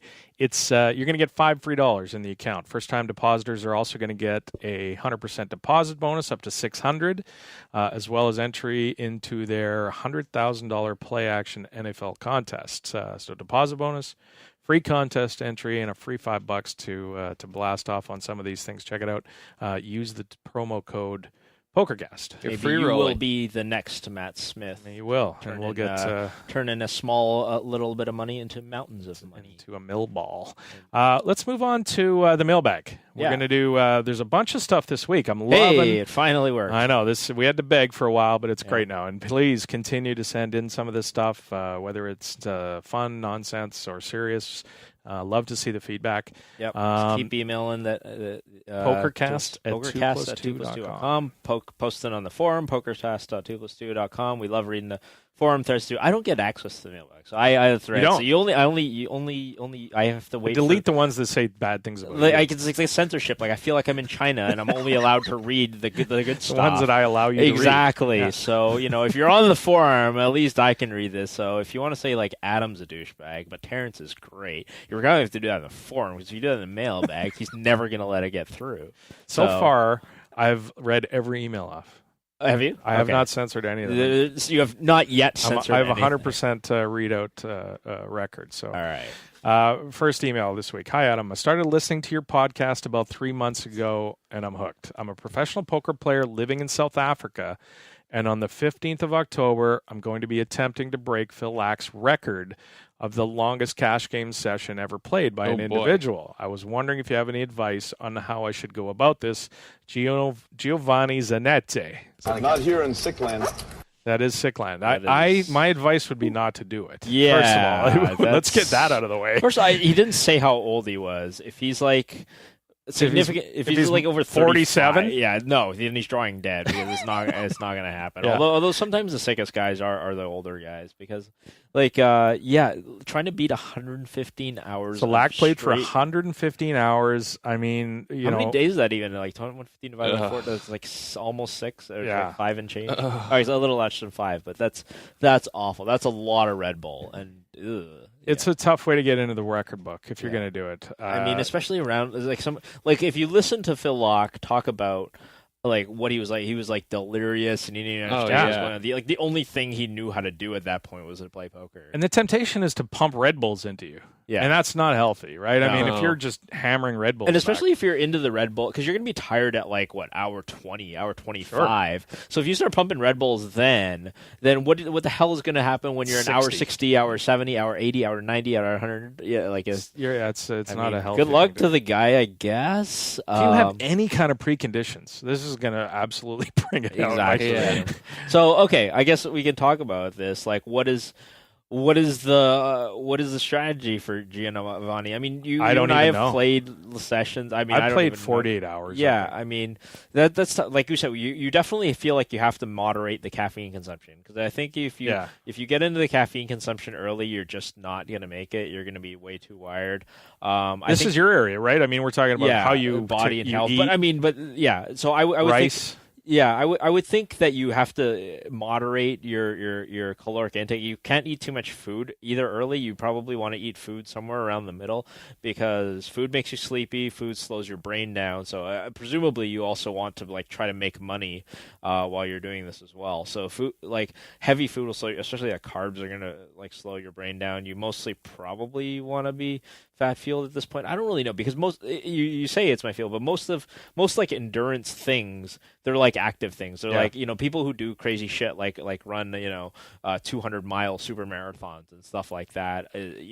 That's different than I think playing poker for that much. Although it's similar, but you definitely need like carbs and fuel and all that kind of stuff. Whereas poker, you're sitting down the whole time. You're just trying to stay mentally sharp.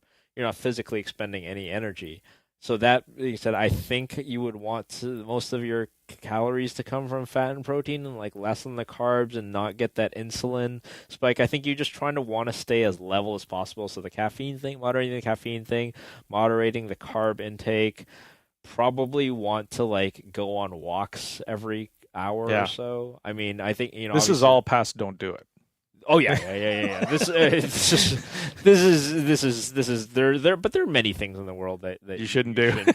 I mean, it's kind of like. Well, good luck, Giovanni. If you do it, send me an email. I want to hear about it, or if there's we might have you on the video show. Or something. Yeah, if there's something we You're can still alive. put up on YouTube. Yeah, I just hate that feeling so much when you've been up for like 48 hours and it feels like your spinal fluid's draining. And then you go lie down, and then you can't fall asleep. That's a weird thing to me. Like, you have like a 30 hours in a row, like maybe you just flew across the world. Then you lie down in bed and you're like, I can't fall asleep. Yeah, I'm fucking exhausted, and I can't fall asleep. Like that's like what is going on? And then you end up sleeping for like 19 hours in a row or something. And then you're not even feeling better after that. No. I remember back in the day playing at Hollywood Park every day. There was a week where a guy never left the table that we thought. I mean, I would come and go. You don't know every because day. you had to. I went and slept, but I'd come back and the guy was still in the same clothes and same chair. Yeah. He did it for I think it was a week straight, and we were all marveling at it. So Phil Lack has the official record because it was moderated and recorded and everything. But how sick is that? That's somebody out there for sure. Maybe for it's your guy. How or many? Someone, Yeah, other guy guys? who's probably up to like 200 hours straight. I've seen we've seen guys had heart attack. I remember Eskimo had a heart attack, and people have diabetic incidents and pass out or whatever. Yeah. It's I know. I've seen people die at the table. I didn't. I mean, I was a few tables over. A guy passed out and died. And the old, of course, they always say that the next hand gets dealt, and it's true. I mean, the ambulance came, and 20 minutes later, that same group of people were playing poker. It's kind of strange. Like Lyman's story about the captain.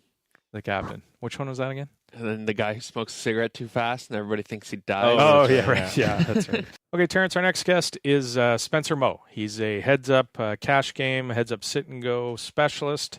Mm-hmm. We get into his win in the World Championship Online Poker that was just completed. So let's run that. We taped this last week, so there might be some references to last week's show in there, but look past that. It's an interesting interview. We're going to get to that right now.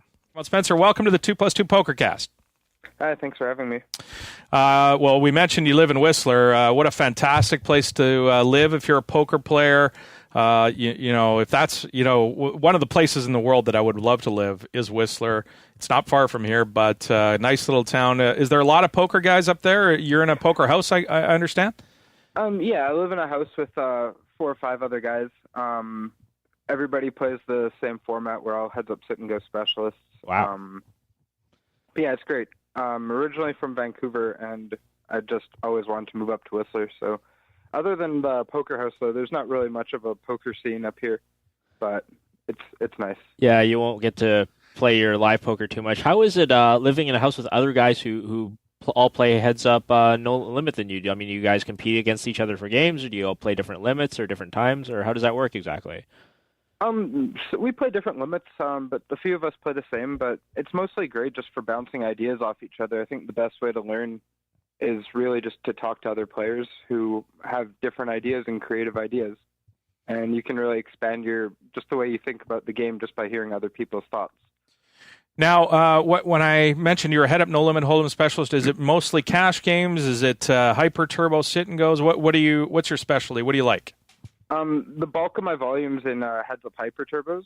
Okay. But I also play turbo and reg speed as well as cap, heads-up cap. Cash. And you don't enjoy playing deep, or it's not something you've studied a lot? What's your take on that? I love playing deep. It's the action deep just isn't really there compared to the shorter depth. A few years back when hyper turbos were before there were hyper turbos, everybody was a turbo player. But then when the hyper turbos were introduced, that's where all the action went. I think they're more fun for recreational players. They're fast. And just a lot of action. They're over in a couple minutes. So that's kind of where all the action was driven towards. So, of course, as playing for a living, you're going to go where the action is.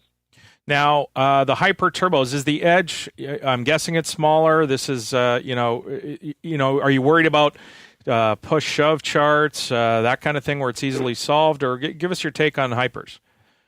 There's been a lot of charts. I mean, push-shove charts are never going to work really as an effective strategy. Something like the Nash charts, that's not a secret, and it's also not a strategy. It's Nash is in equilibrium, so it's really just a tool that you have under your belt as opposed to an actual strategy. Because when you're playing heads up, correct play heads up is going to involve a lot of limping and just different kinds of playing other than push shove. So there's still a lot of room, even with reg on reg, to have an edge post rake.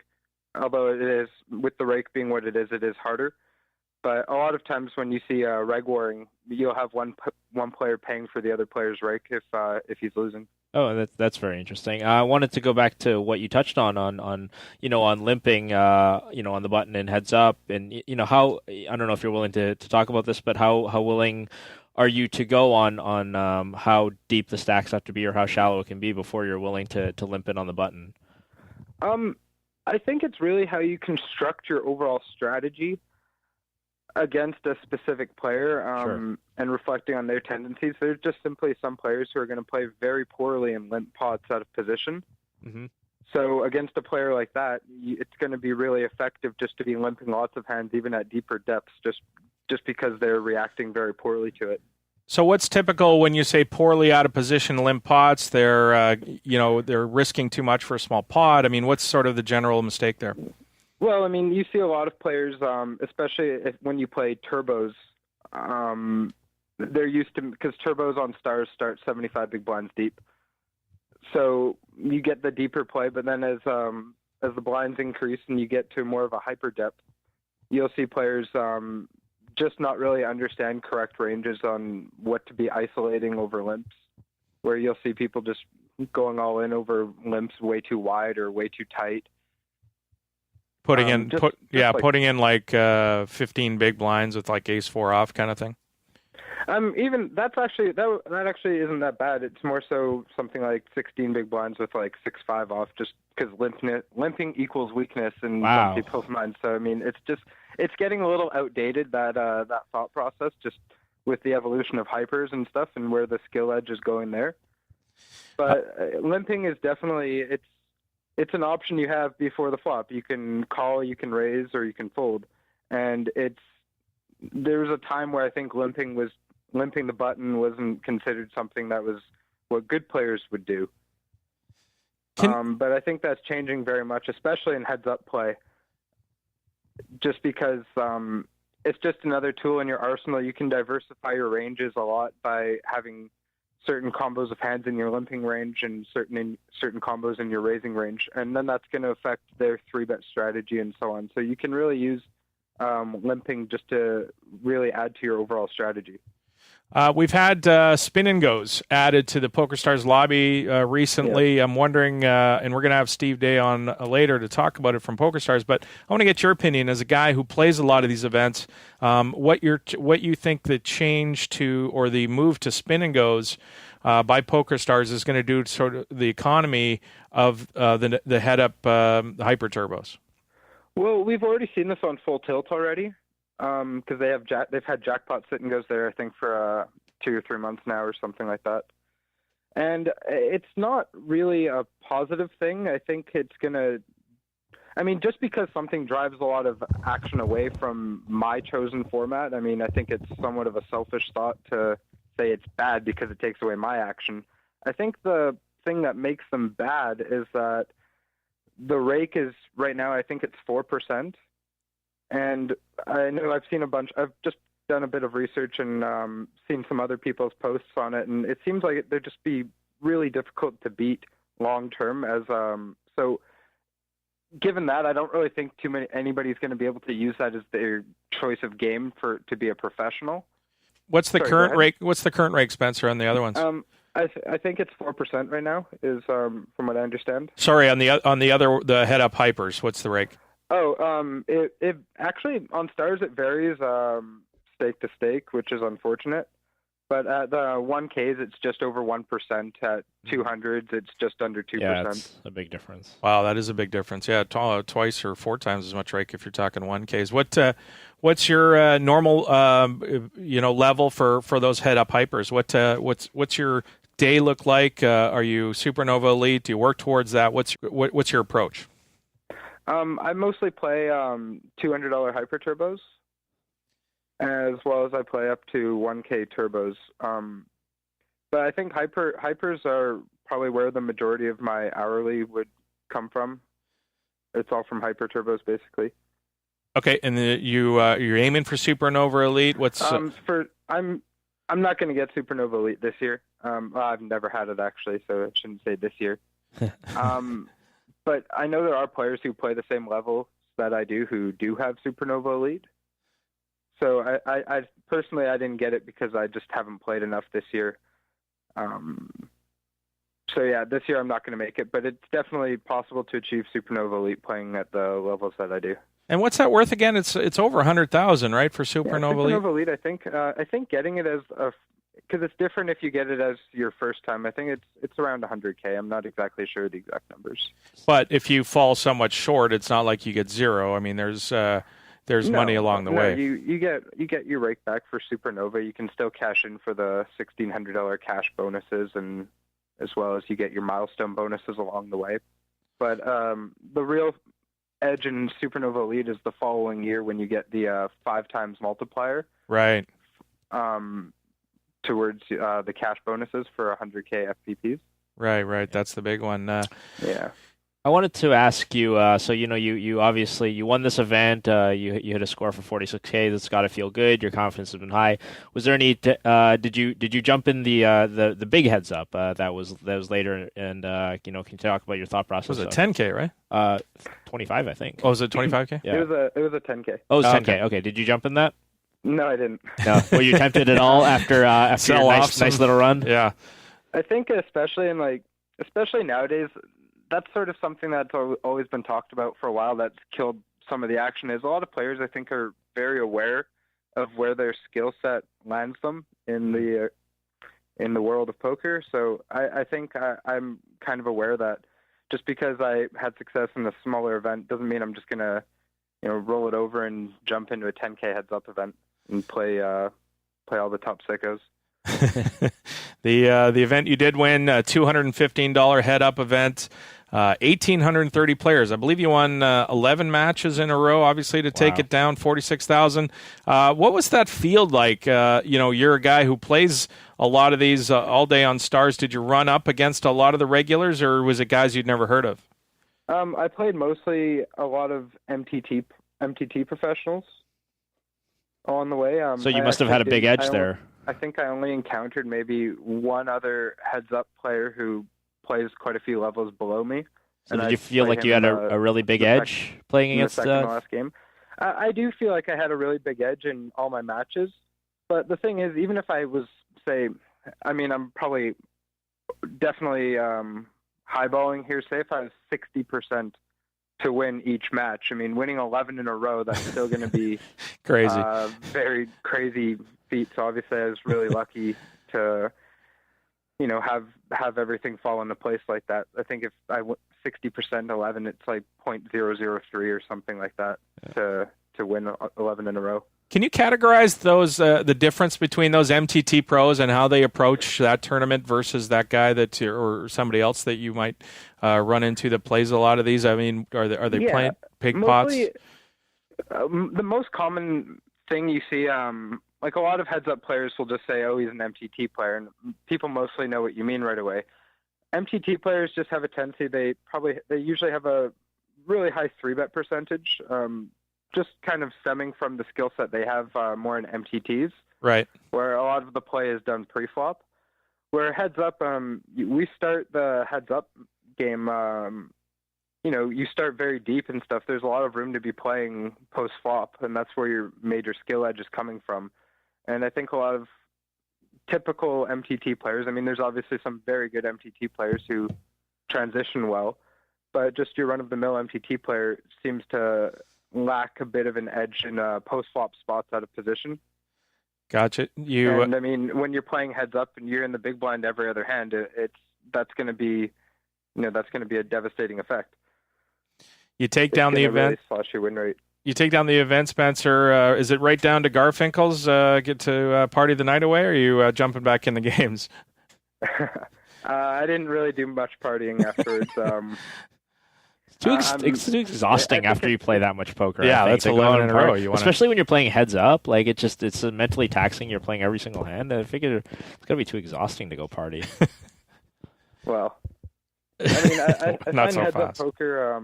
The thing that drew me to heads up poker in the first place is it's just like you just said. You get to play. You're in every single hand. I think that's what's the most interesting thing about heads up is you play so many marginal spots all the time. Right. But it's really going to improve you for a lot of other games as well. A lot of the skill sets that you have for heads up are going to just transition very well just because you've been in so many marginal spots and you just have to think about ranges in somewhat of a different way because ranges are always so wide heads up. Given that, do you play other games? Have you moved into playing mixed games or PLO or anything like that? I mean, I think everybody's played some for fun. I've played some PLO for fun, but I'm not as not trying to make money as a professional or anything like that. No interest in learning new games or moving on. You're happy where you are? No, there's definitely interest in learning new games. It's just right now I think the grind that I have is going pretty well. I have consistent action when I do want to play. So I think a lot of the what motivates people to sometimes transition might just be they're unhappy with the game that they're playing, or there's just simply not enough action. Right now, I have enough action, and I enjoy playing heads up a lot. One of the things this week we saw, Spencer, was this poker bot. I think the thread was called a nuclear bomb for in NVG about. But they're talking about heads up poker bots and how far they've advanced. I'm wondering if that's a concern, and for somebody who does play primarily head up, short stacked, no limit hold'em. It definitely is a concern, but at the same time, when you look at the skill level that varies within the heads up hyper community, when you look at the players at the top, like when you look at all the 1K regs like Mr. Green, and then you come down to somebody in the $200 level like myself, the skill gap there is massive. So I think a heads up bot, it's definitely a concern, but I think that heads up hypers still have a very long way to go in terms of skill. There's still such a big skill gap within players that I don't really think that how do I articulate this? I just think that in order for somebody to program the bot, I mean, they would have to be a very high-end player themselves, and I just don't think there's very many of those. So I think making a bot that's actually going to be beating the rake versus regulars is just something that's going to be very difficult to do. Interesting. As well, a lot of bots, I think I do think seeing a bot play is, especially heads up, I think sometimes bots fly under the radar a little bit more in full ring games and stuff, just because it's less noticeable when you're playing heads up against a bot. I think it's because there have been a couple heads up bots, and usually they've been programmed pretty poorly, but they're outed pretty quickly. Gotcha. It's always a concern, though. I mean, I don't really have any knowledge of this. I'm sort of just talking out of my ass a little bit. But we do this every week. This is what you just described our show for that. I don't have any special knowledge of this. It's just sort of my intuition. The first thoughts, my first intuition that's coming to mind. I think you're a member over at Head Up Sit and Go, HUSNG.com. Is that right? Can you tell us about that community and what it's like? Yeah, headsupsitandgo.com is really great for any players. Not even just for learning heads up sit and goes, just for learning heads up as well. I know they have some videos that are featured for cash players as well, but that's the website. That's where I learned how to get into heads up hypers. I was watching just every single video I could get my hands on, and that's really when I was playing like dollar heads up sit and goes. That was where I started learning. Fantastic. And I think there's coaching and threads and all kinds of different forums. I know I'm not a part of any coaching or staking group, but I know they have a staking group and a lot of coaches, high-end coaches there. Great. Spencer, thanks so much for your time. I appreciate it. Congrats again on the big win, the World Championship of Online Poker. You have a quarter of the Online Poker Grand Slam now. Yeah. The WCOOP is coming up, of course, in January. Maybe I imagine they have a head-up tournament in there, so you maybe be able to take that down. Thanks again, Spencer, and good luck, and we'll talk to you soon. Yeah, thanks a lot. Thanks for having me. That was recorded last week. Nice interview. Definitely seems like one of the good guys. Nice kid, was able to win.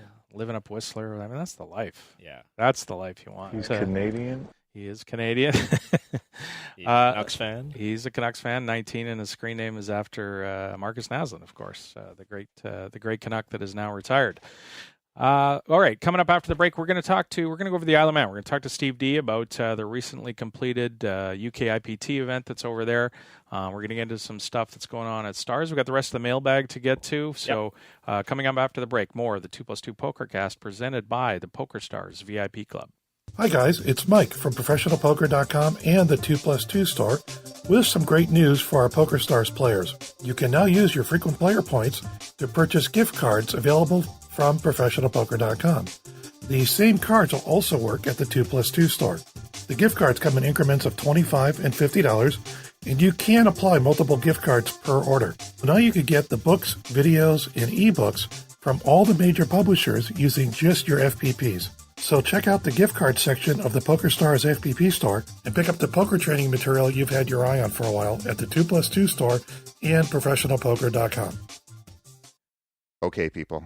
Most of the kittens have perished. There are a few left you can save, though, and here's how to do it. Get involved with the Pokercast by emailing your questions, suggestions for the show, or even record a sound clip.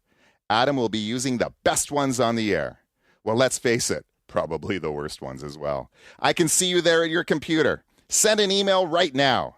Totally disagree with one of Adam's takes last week? Send an email. Love last week's interview? Email. Want to know how much cash Adam has on him right now? Email. Pokercast at 2plus2.com is the address. Ship the funny to Adam today. Hey, it's Team PokerStars Pro Vanessa Selbst.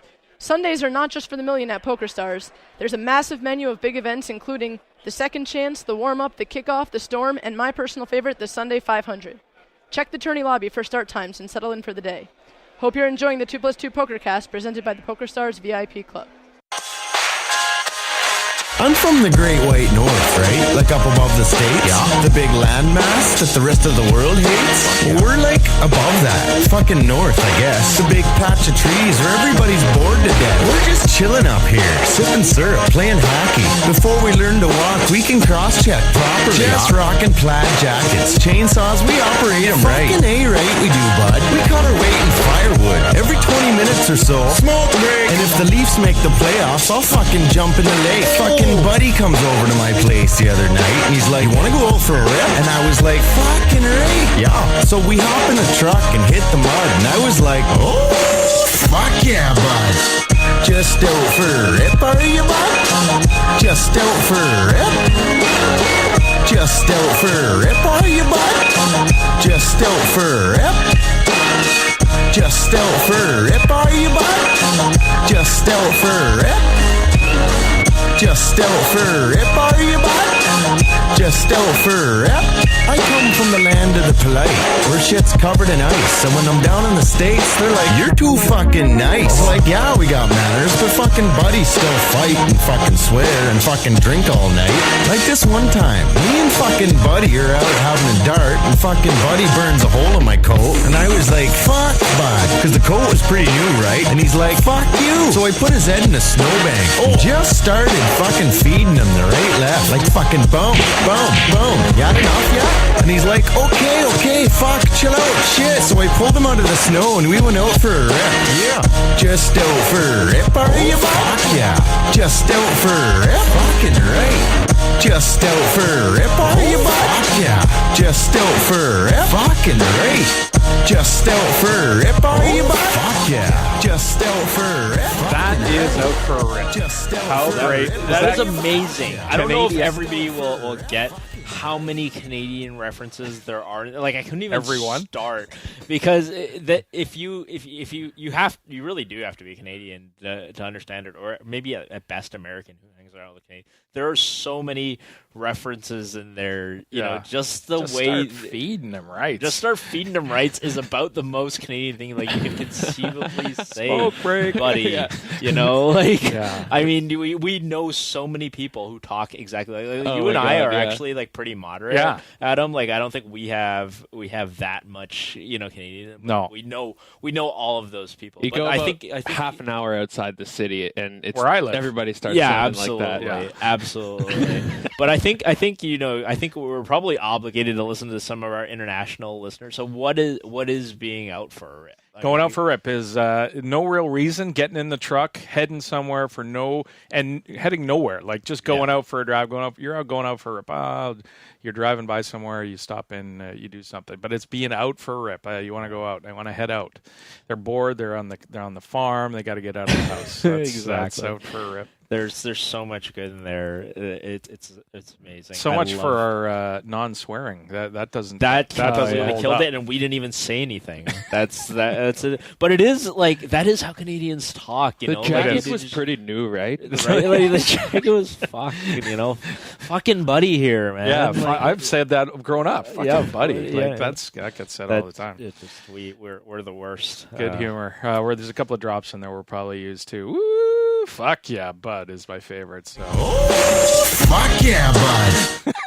That's fantastic. All right. It's because, natural progression to go right from that into talking to Steve D from Pokerstars. I mean, that's... an honorary Canadian. He's an honorary Canadian, yeah. And we bring him in now. Let's go over to the Isle of Man and bring in Mr. Steve Day from Pokerstars.com. Steve, how's it going today? I'm having a fantastic evening. Thanks. How's your afternoon? It's good. Having a lot of fun. I'm loving this new recording time. I'm sure you are as well. It's a little bit better than waking you up early. Yeah, it's the best thing to happen to me in quite some time. Well, that's it. Then next week we're going back to the old way of making you up at 5 in the morning or whatever it is. Then shouldn't have told us that. Speaking of great things to happen to you, Steve, the UKIPT Isle of Man was finished up over the weekend, and looks like it was a hell of a lot of fun over there. Yeah, some great stories come out of that. Not the least of which Terrence and I talked about it earlier, but was Mr. Isai Scheinberg takes down the... Maybe you've heard of him. Yeah, I think you've met Isai before. He takes down the $2,200 super high roller, and the winner's photo was something to see. Yeah, that was really, really impressive. I didn't see you in the photo, by the way. I don't know what to say about that, other than it was really great to see it. I wasn't there. I had busted out of the Maine earlier in the day, and my parents were in town. I went home to hang out with my family, but I did see Isai earlier in the day. He came over to my table to say hi briefly, and I asked him if he was going to final table the event, and he told me, "I hope so. There's 10 people in it." Yeah, I guess a few people late registered, right? So they got up to a few more than that, and he went on to win. That's fantastic. Not involved with the business anymore, but there's still a lot of love for him in the building. Fantastic for the folks to be able to connect with him like that. I wish I'd been there to see it. Yeah, how much? What does it say about him that he's this guy? He's this the former leader of the company. He's obviously wealthier than God. But all the employees there seem I don't know exactly who all was in that photo, but it seemed like everybody all the way was rooting for him, and a bunch of them in their photo. So is it kind of what does that say about him as a leader? I had a chance to work with him in the early days, and you've had a chance to work with him for the last few years. Is that like kind of what most people in the company think of him, that they would be cheering for him and gathering around him for a winner's pick and all that? I think most people have been accurate in that it's not all of the people. Of course. Because all of the people would be more accurate.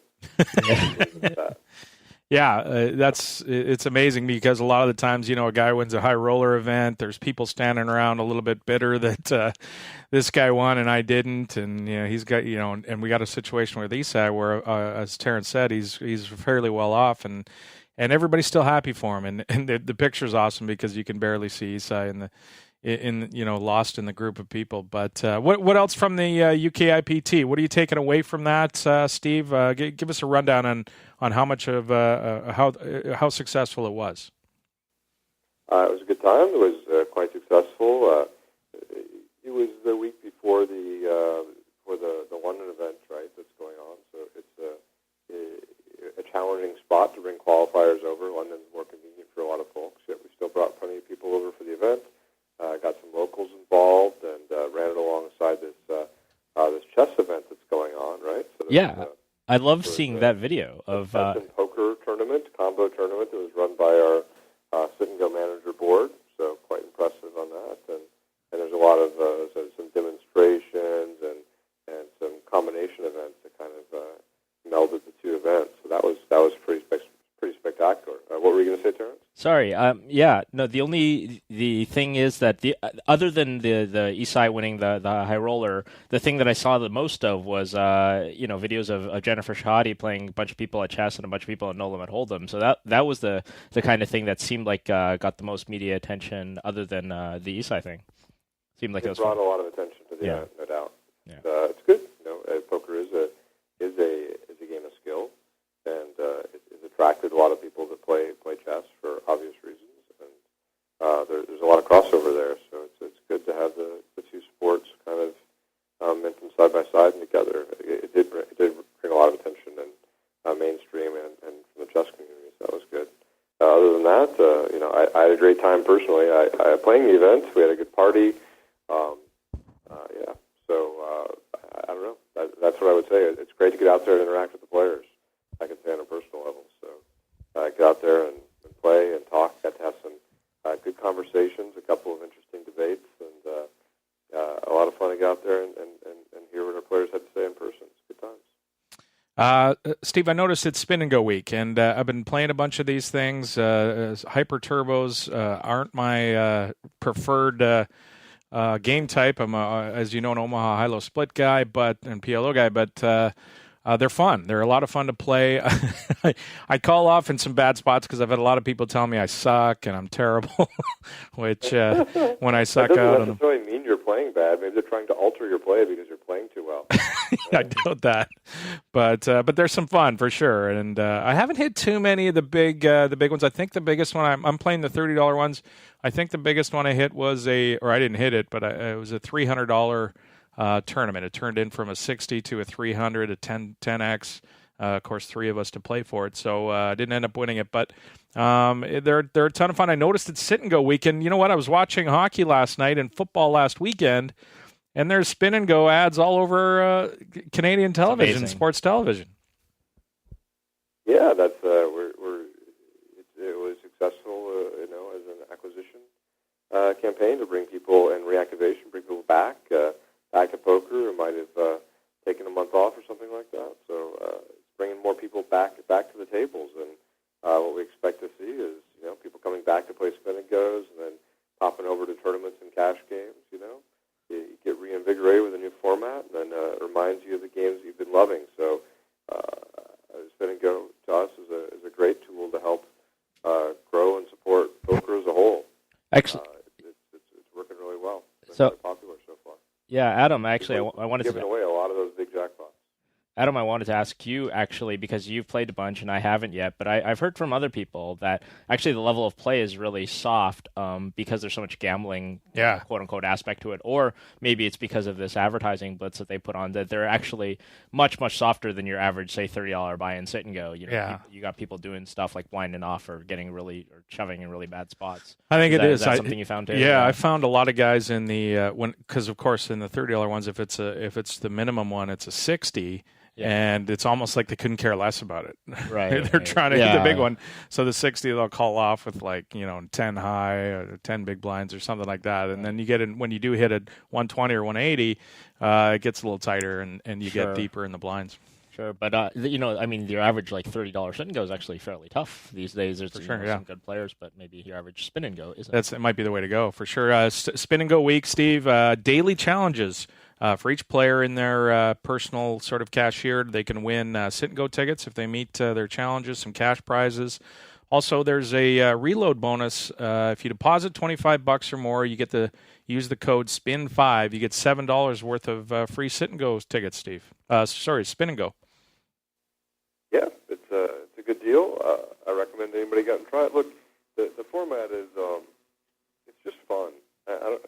Fun is the right word. It's distilled down to 3 letters, but it's not just the prize pool.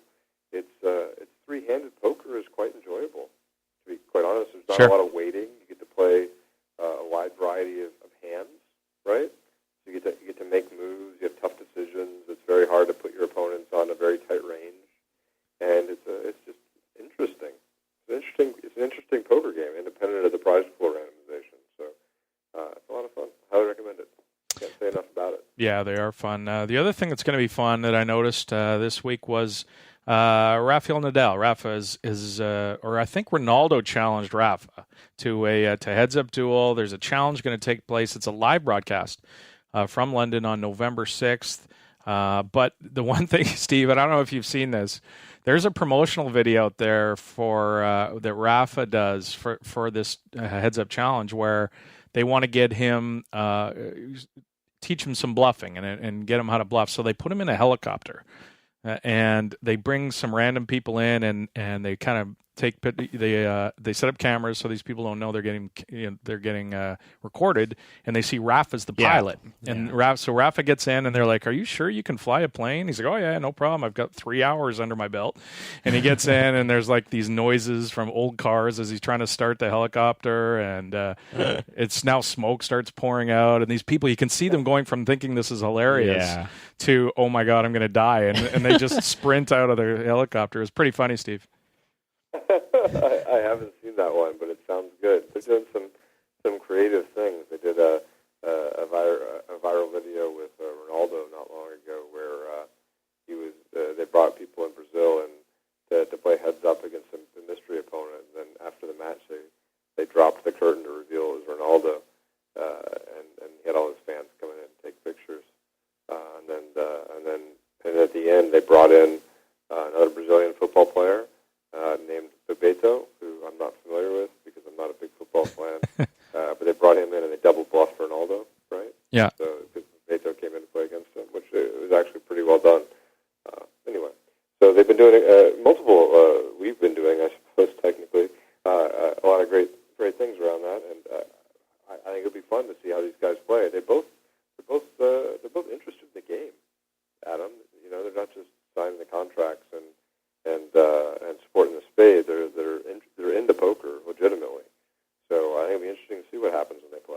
I think they'll take it seriously. I agree. I think it's fun when you see these, especially athletes, that get become ambassadors for a brand or a poker brand.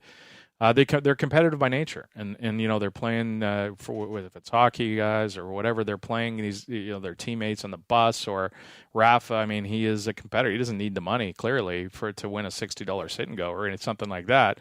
But he's trying to win it, and he's taken on all comers, I think, in low limit challenges and done some things. So it's fun to watch. They're competitive, and you don't get to be Ronaldo or Rafa by liking losing or really being okay with it, right? Yeah. So, they get into something and dive in, and they want to be successful.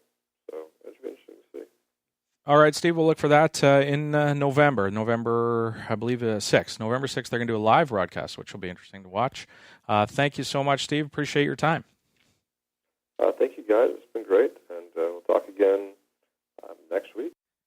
That is Mr. Steve Day from the Isle of Man. You been to the Isle of Man? I have not. No, I never had the pleasure. You say that sarcastically. If I had to go, it would probably be for the UKIPT. Yeah, Isle of Man. That's probably would be one of the more compelling reasons. What are the? We should ask Steve sometime. Like, what are the most exciting, compelling reasons to come that are not Pokerstars to go to the Isle of Man? Because I mean, he's lived there for a few years now. He must pretty much know the island like the back of his hand. Yeah, what there is to do. Yep. All right, so let's continue on with the mailbag. Okay, we got lots of stuff did say to get we had to. A lot. So. Let's get right into it. The second email we got this week starts, all right, I give. Weeks of asking, and I'm finally ready to take you up on your request for an email. My question, what would you present if you were to do a poker presentation to a non-poker audience? Some context, I'm in software development with a small mobile technology company in Atlanta. Each week, someone from the team does an hour-long lunch and presentation to the rest of the team on whatever topic they choose. I'm up toying with the idea of doing a poker presentation, but have no idea how to go about doing so. I fanatically follow the game a ton, from playing casually, listening to you guys each week, talking strategy. No one in the office is even remotely serious about poker, which is a little odd. I'll get to the end of it here. There's lots more to the email. So this is a question I'd like to hear opinions on. As a poker expert, only relatively, with a chance to present about poker to smart analytical males who are probably familiar with things like game theory and expected value, but don't know much about poker or even gambling in general outside of blanket stereotypes and assumptions. What do you think would make for a really interesting presentation?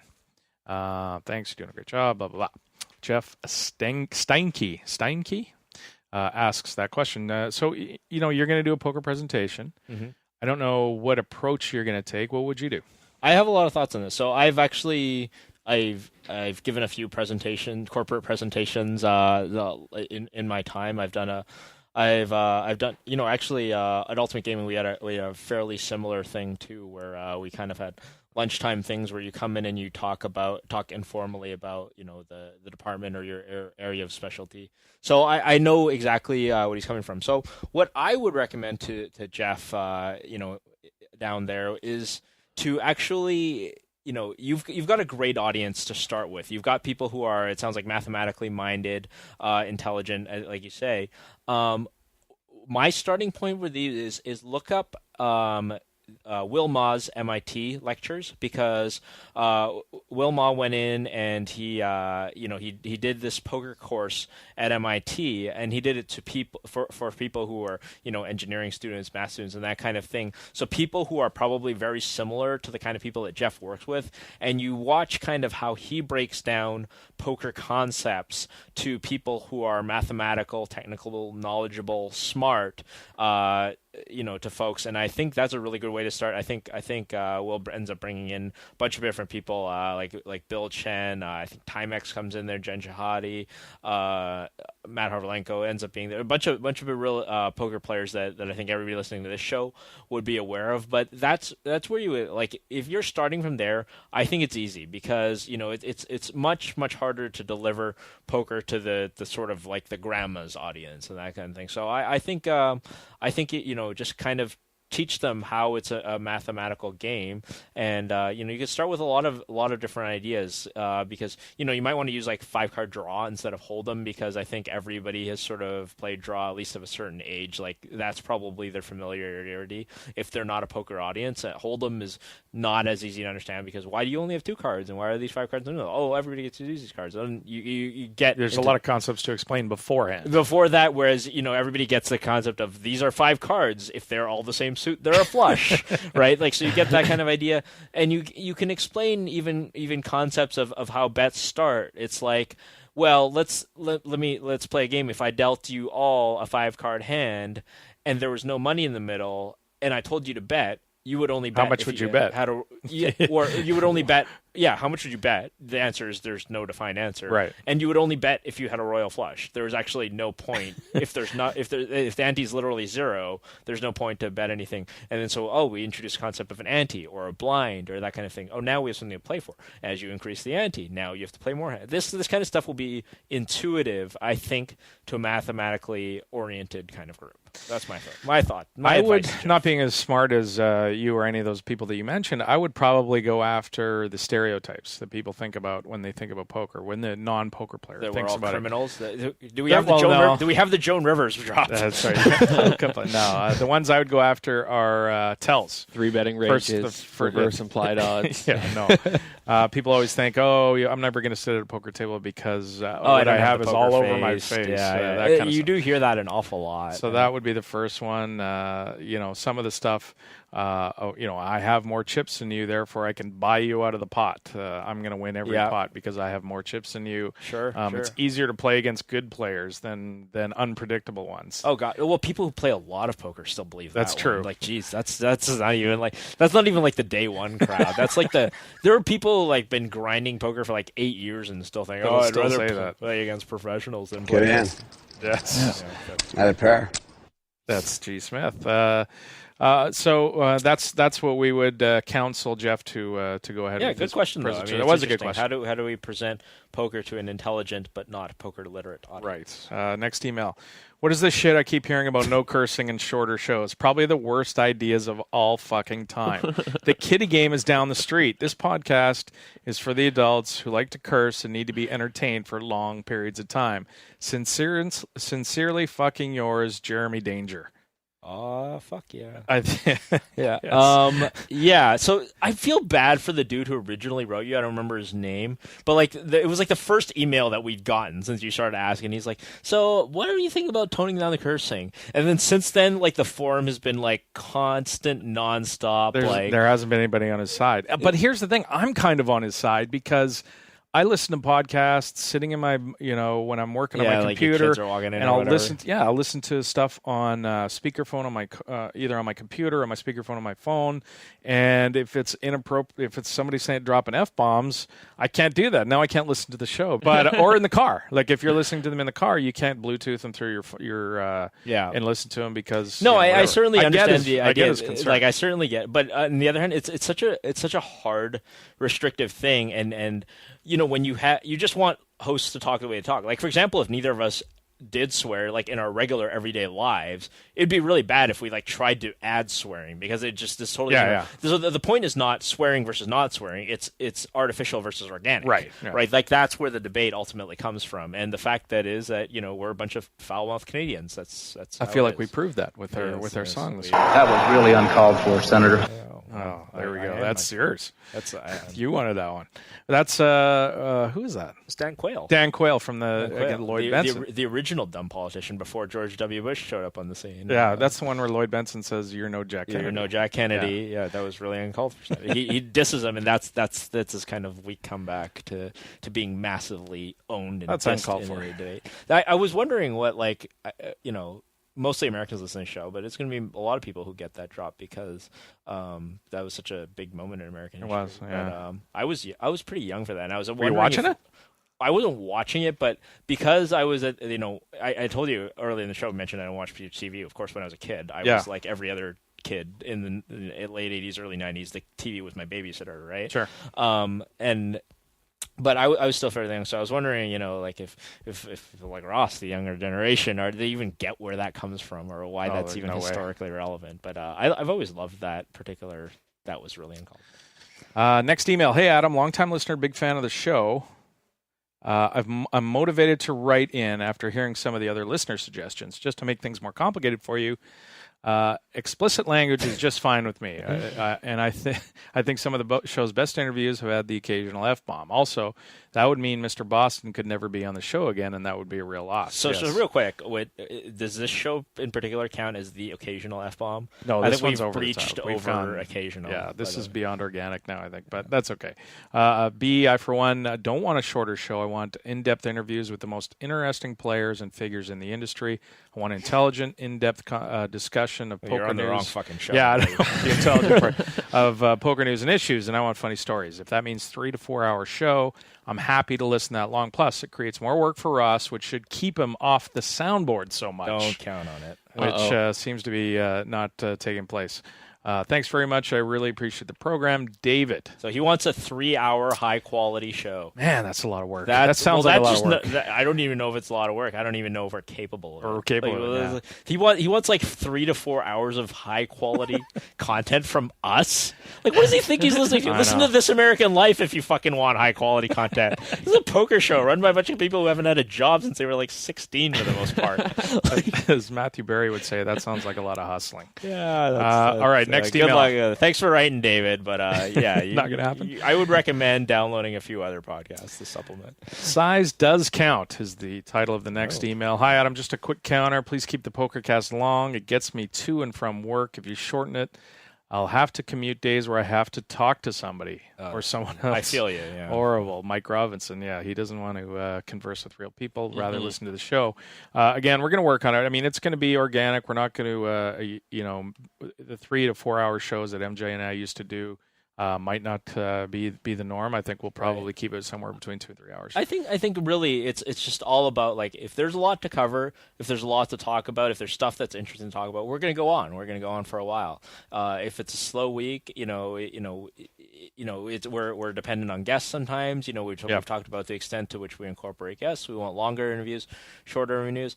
We're focusing on quality. I mean, I think in the end of the day, we really just want to put out the best show that we can, whether that's an hour and a half, 2 hours, 2.5 whatever hours. it ends up being. Tonight's going to be a little bit longer than the past couple weeks. Couple interviews. Yeah, cool. And if you run out of podcasts, you can just leave your headphones in and then pretend you're listening to stuff, so you don't have to talk to people. That's the trick. Yeah. Yes. You do that at the table. Just loop out for a rip, but like on repeat for right, which is a good thing. We got an email from David from the UK. It's long. I won't read it, but what he wants to talk about is what he wants us to talk about is the mental side of poker. Now, I find this whole subject, and we've been asked about this before, really hard to talk about for a couple of reasons. First, there's no real truth. It's not a set in stone sort of answer. You can argue basically any point with some validity. I mean, to stop tilting, the best thing to do is open the freezer and stick your head in it for 2 minutes and hold your breath. I mean, that works for some people, right? How are you going to tell me that, if I say that's what you should do, well, that's what I do. It works for me. So this is the problem I have with this discussion.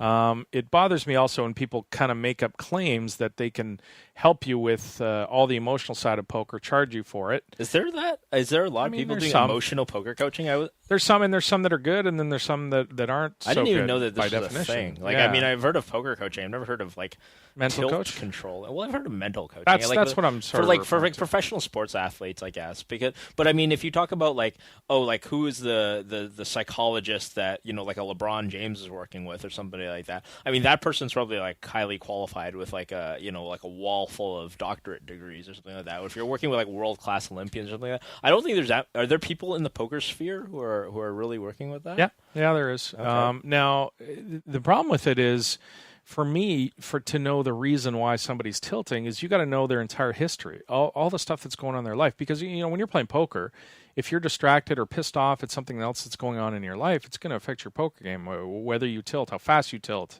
how bad you tilt. If your wife just broke up with you, that's going to be a problem for you, and you're going to have a hard time playing poker. If your grandmother died, it's going to be hard for you to focus. So on this, but at the same time, for example, like I said, regular sports have this. So like if you were a golf coach, a psychological coach for a golf, you might not know everything that golfer is going through, but you can have a conversation with them and talk about it. It's just a matter of how skilled they are at this job, I think. Yeah. I see what you're saying. With I think you got to know probably a lot of shysters out there who are saying like, oh yeah, I'm an expert in this and that and the other thing, and that's definitely a problem out there. But it's not to say that there aren't people who I think are qualified to do this kind of thing. But I'm not saying there isn't people qualified. I agree with you. I think there are people. I just don't know how you'd figure out who that is. And one thing's for sure, you and I fucking aren't. We're qualified. definitely not even close. No, we need help. How many mice have you destroyed in your lifetime? Like playing online poker? Like, says the guy with the busted $2,000 laptop. I've seen that. I only broke the screen, and that was many years ago. Okay. So were the mice and the keyboards that I snapped over my. Did you really? You did the whole snapping it over your I never told like you that. Pro wrestler style. Okay, so that was my go-to. Here's the thing about tilting online when you're playing online poker. Yeah.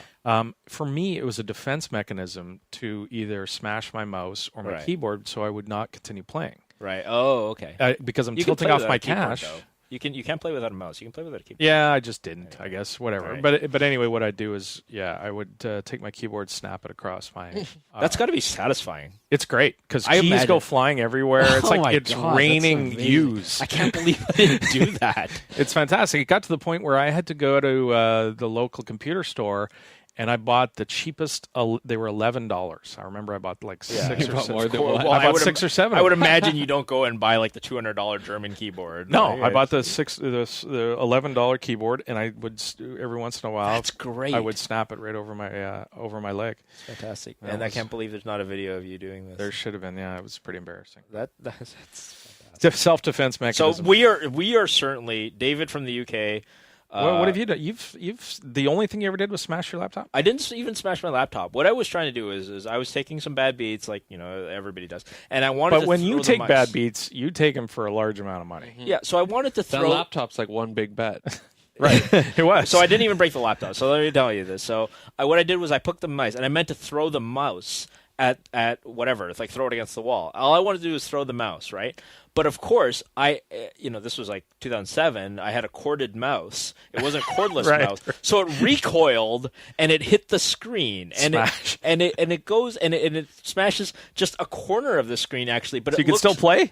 Yeah, it looks like a perfect spider web. I don't know if you've ever seen what a smashed LCD monitor looks like. I've seen the one you used. Yeah, exactly. So it's on my old blog. I'll link that up too. So I'll make a mental note to remind myself to throw it up in there. But it's a really cool picture. And when I did it, it was so funny that I even failed at the mouse throw. I started laughing at myself, right? Because I'm just like, because I'm mad, I'm tilted, and then this completely canceled it. Because I was like, how hilarious is this? I can't even throw a mouse properly against the wall. Because I wasn't like you, and I would just do this stuff constantly. Like it's a very once in a while rare thing for me, and I failed at it. I'm a bad tilter in a different way. Oh, the Invitational, Terrence, we got to get that in. This is the Pokerstars Invitational for Pokercast listeners. It is Sunday at noon Pacific, 3 p.m. Eastern. $1.10 buy-in in the private tab of the Pokerstars lobby. You'll find the tournament. This week, let's do. How about a format? T, what format do you want to go with? Why don't we just do PLO? Because you want to do PLO? Yeah, sure. Full ring? No, you don't want to do full ring. No, six max. No, I don't ever want to do full ring anything. I can just assume when you say a tournament, it's not full ring. It is not full ring. Okay. It is 6 peoples or less. Right, 6 peoples or less. PLO is going to be the format. The password this week, I think we should make it Isai. How about that? Okay. ISAI, all lowercase, all one word. Isai for commemorating his big win over at the Isle of Man. Thanks so much for listening, everybody. I want to thank Matt Smith for joining us after his big win. I definitely want to thank Spencer Moe, who joined us last week for coming on the show. Terrence, thank you very much. Ross on the 1s and 2s. Happy birthday! Yes, that's right, old man. Abe. Happy birthday, Abe. old man. I am Abe. Before you forget who we are. Yeah, that's right. Yeah, exactly. Why am I here? What is this? Why is this headset around my head? What does this thing do? Yes. Thanks to you for listening to the show week after week. And send us your emails, pokercast@2plus2.com. On this the is forums, too. Yeah, check out the forum, the thread. We're Tweet at us. Do everything. Everything. Yeah, Engage. Throw stuff through our windows. Please. This drives us to continue doing the show, is getting some. We're up here in Vancouver. We don't run into anybody doing that. We just show up, talk into these mics, and that's it. We hope people listen. It's in the Great Way North, eh? We got nothing to do. You've been listening to the 2plus2 Pokercast presented by the Pokerstars VIP Club. We'll talk to you next week. Bye-bye. It's your birthday today. Adam. It's your birthday today. Adam. Rock, roll, and celebrate. We lose control and you cut the cake. The night is yours. Destiny awaits. Oh, wait, so share toast with your closest mates. It's your birthday today. Adam. It's your birthday today. Adam. Thanks for joining us. The 2plus2 Pokercast has been presented to you by the Pokerstars VIP Club.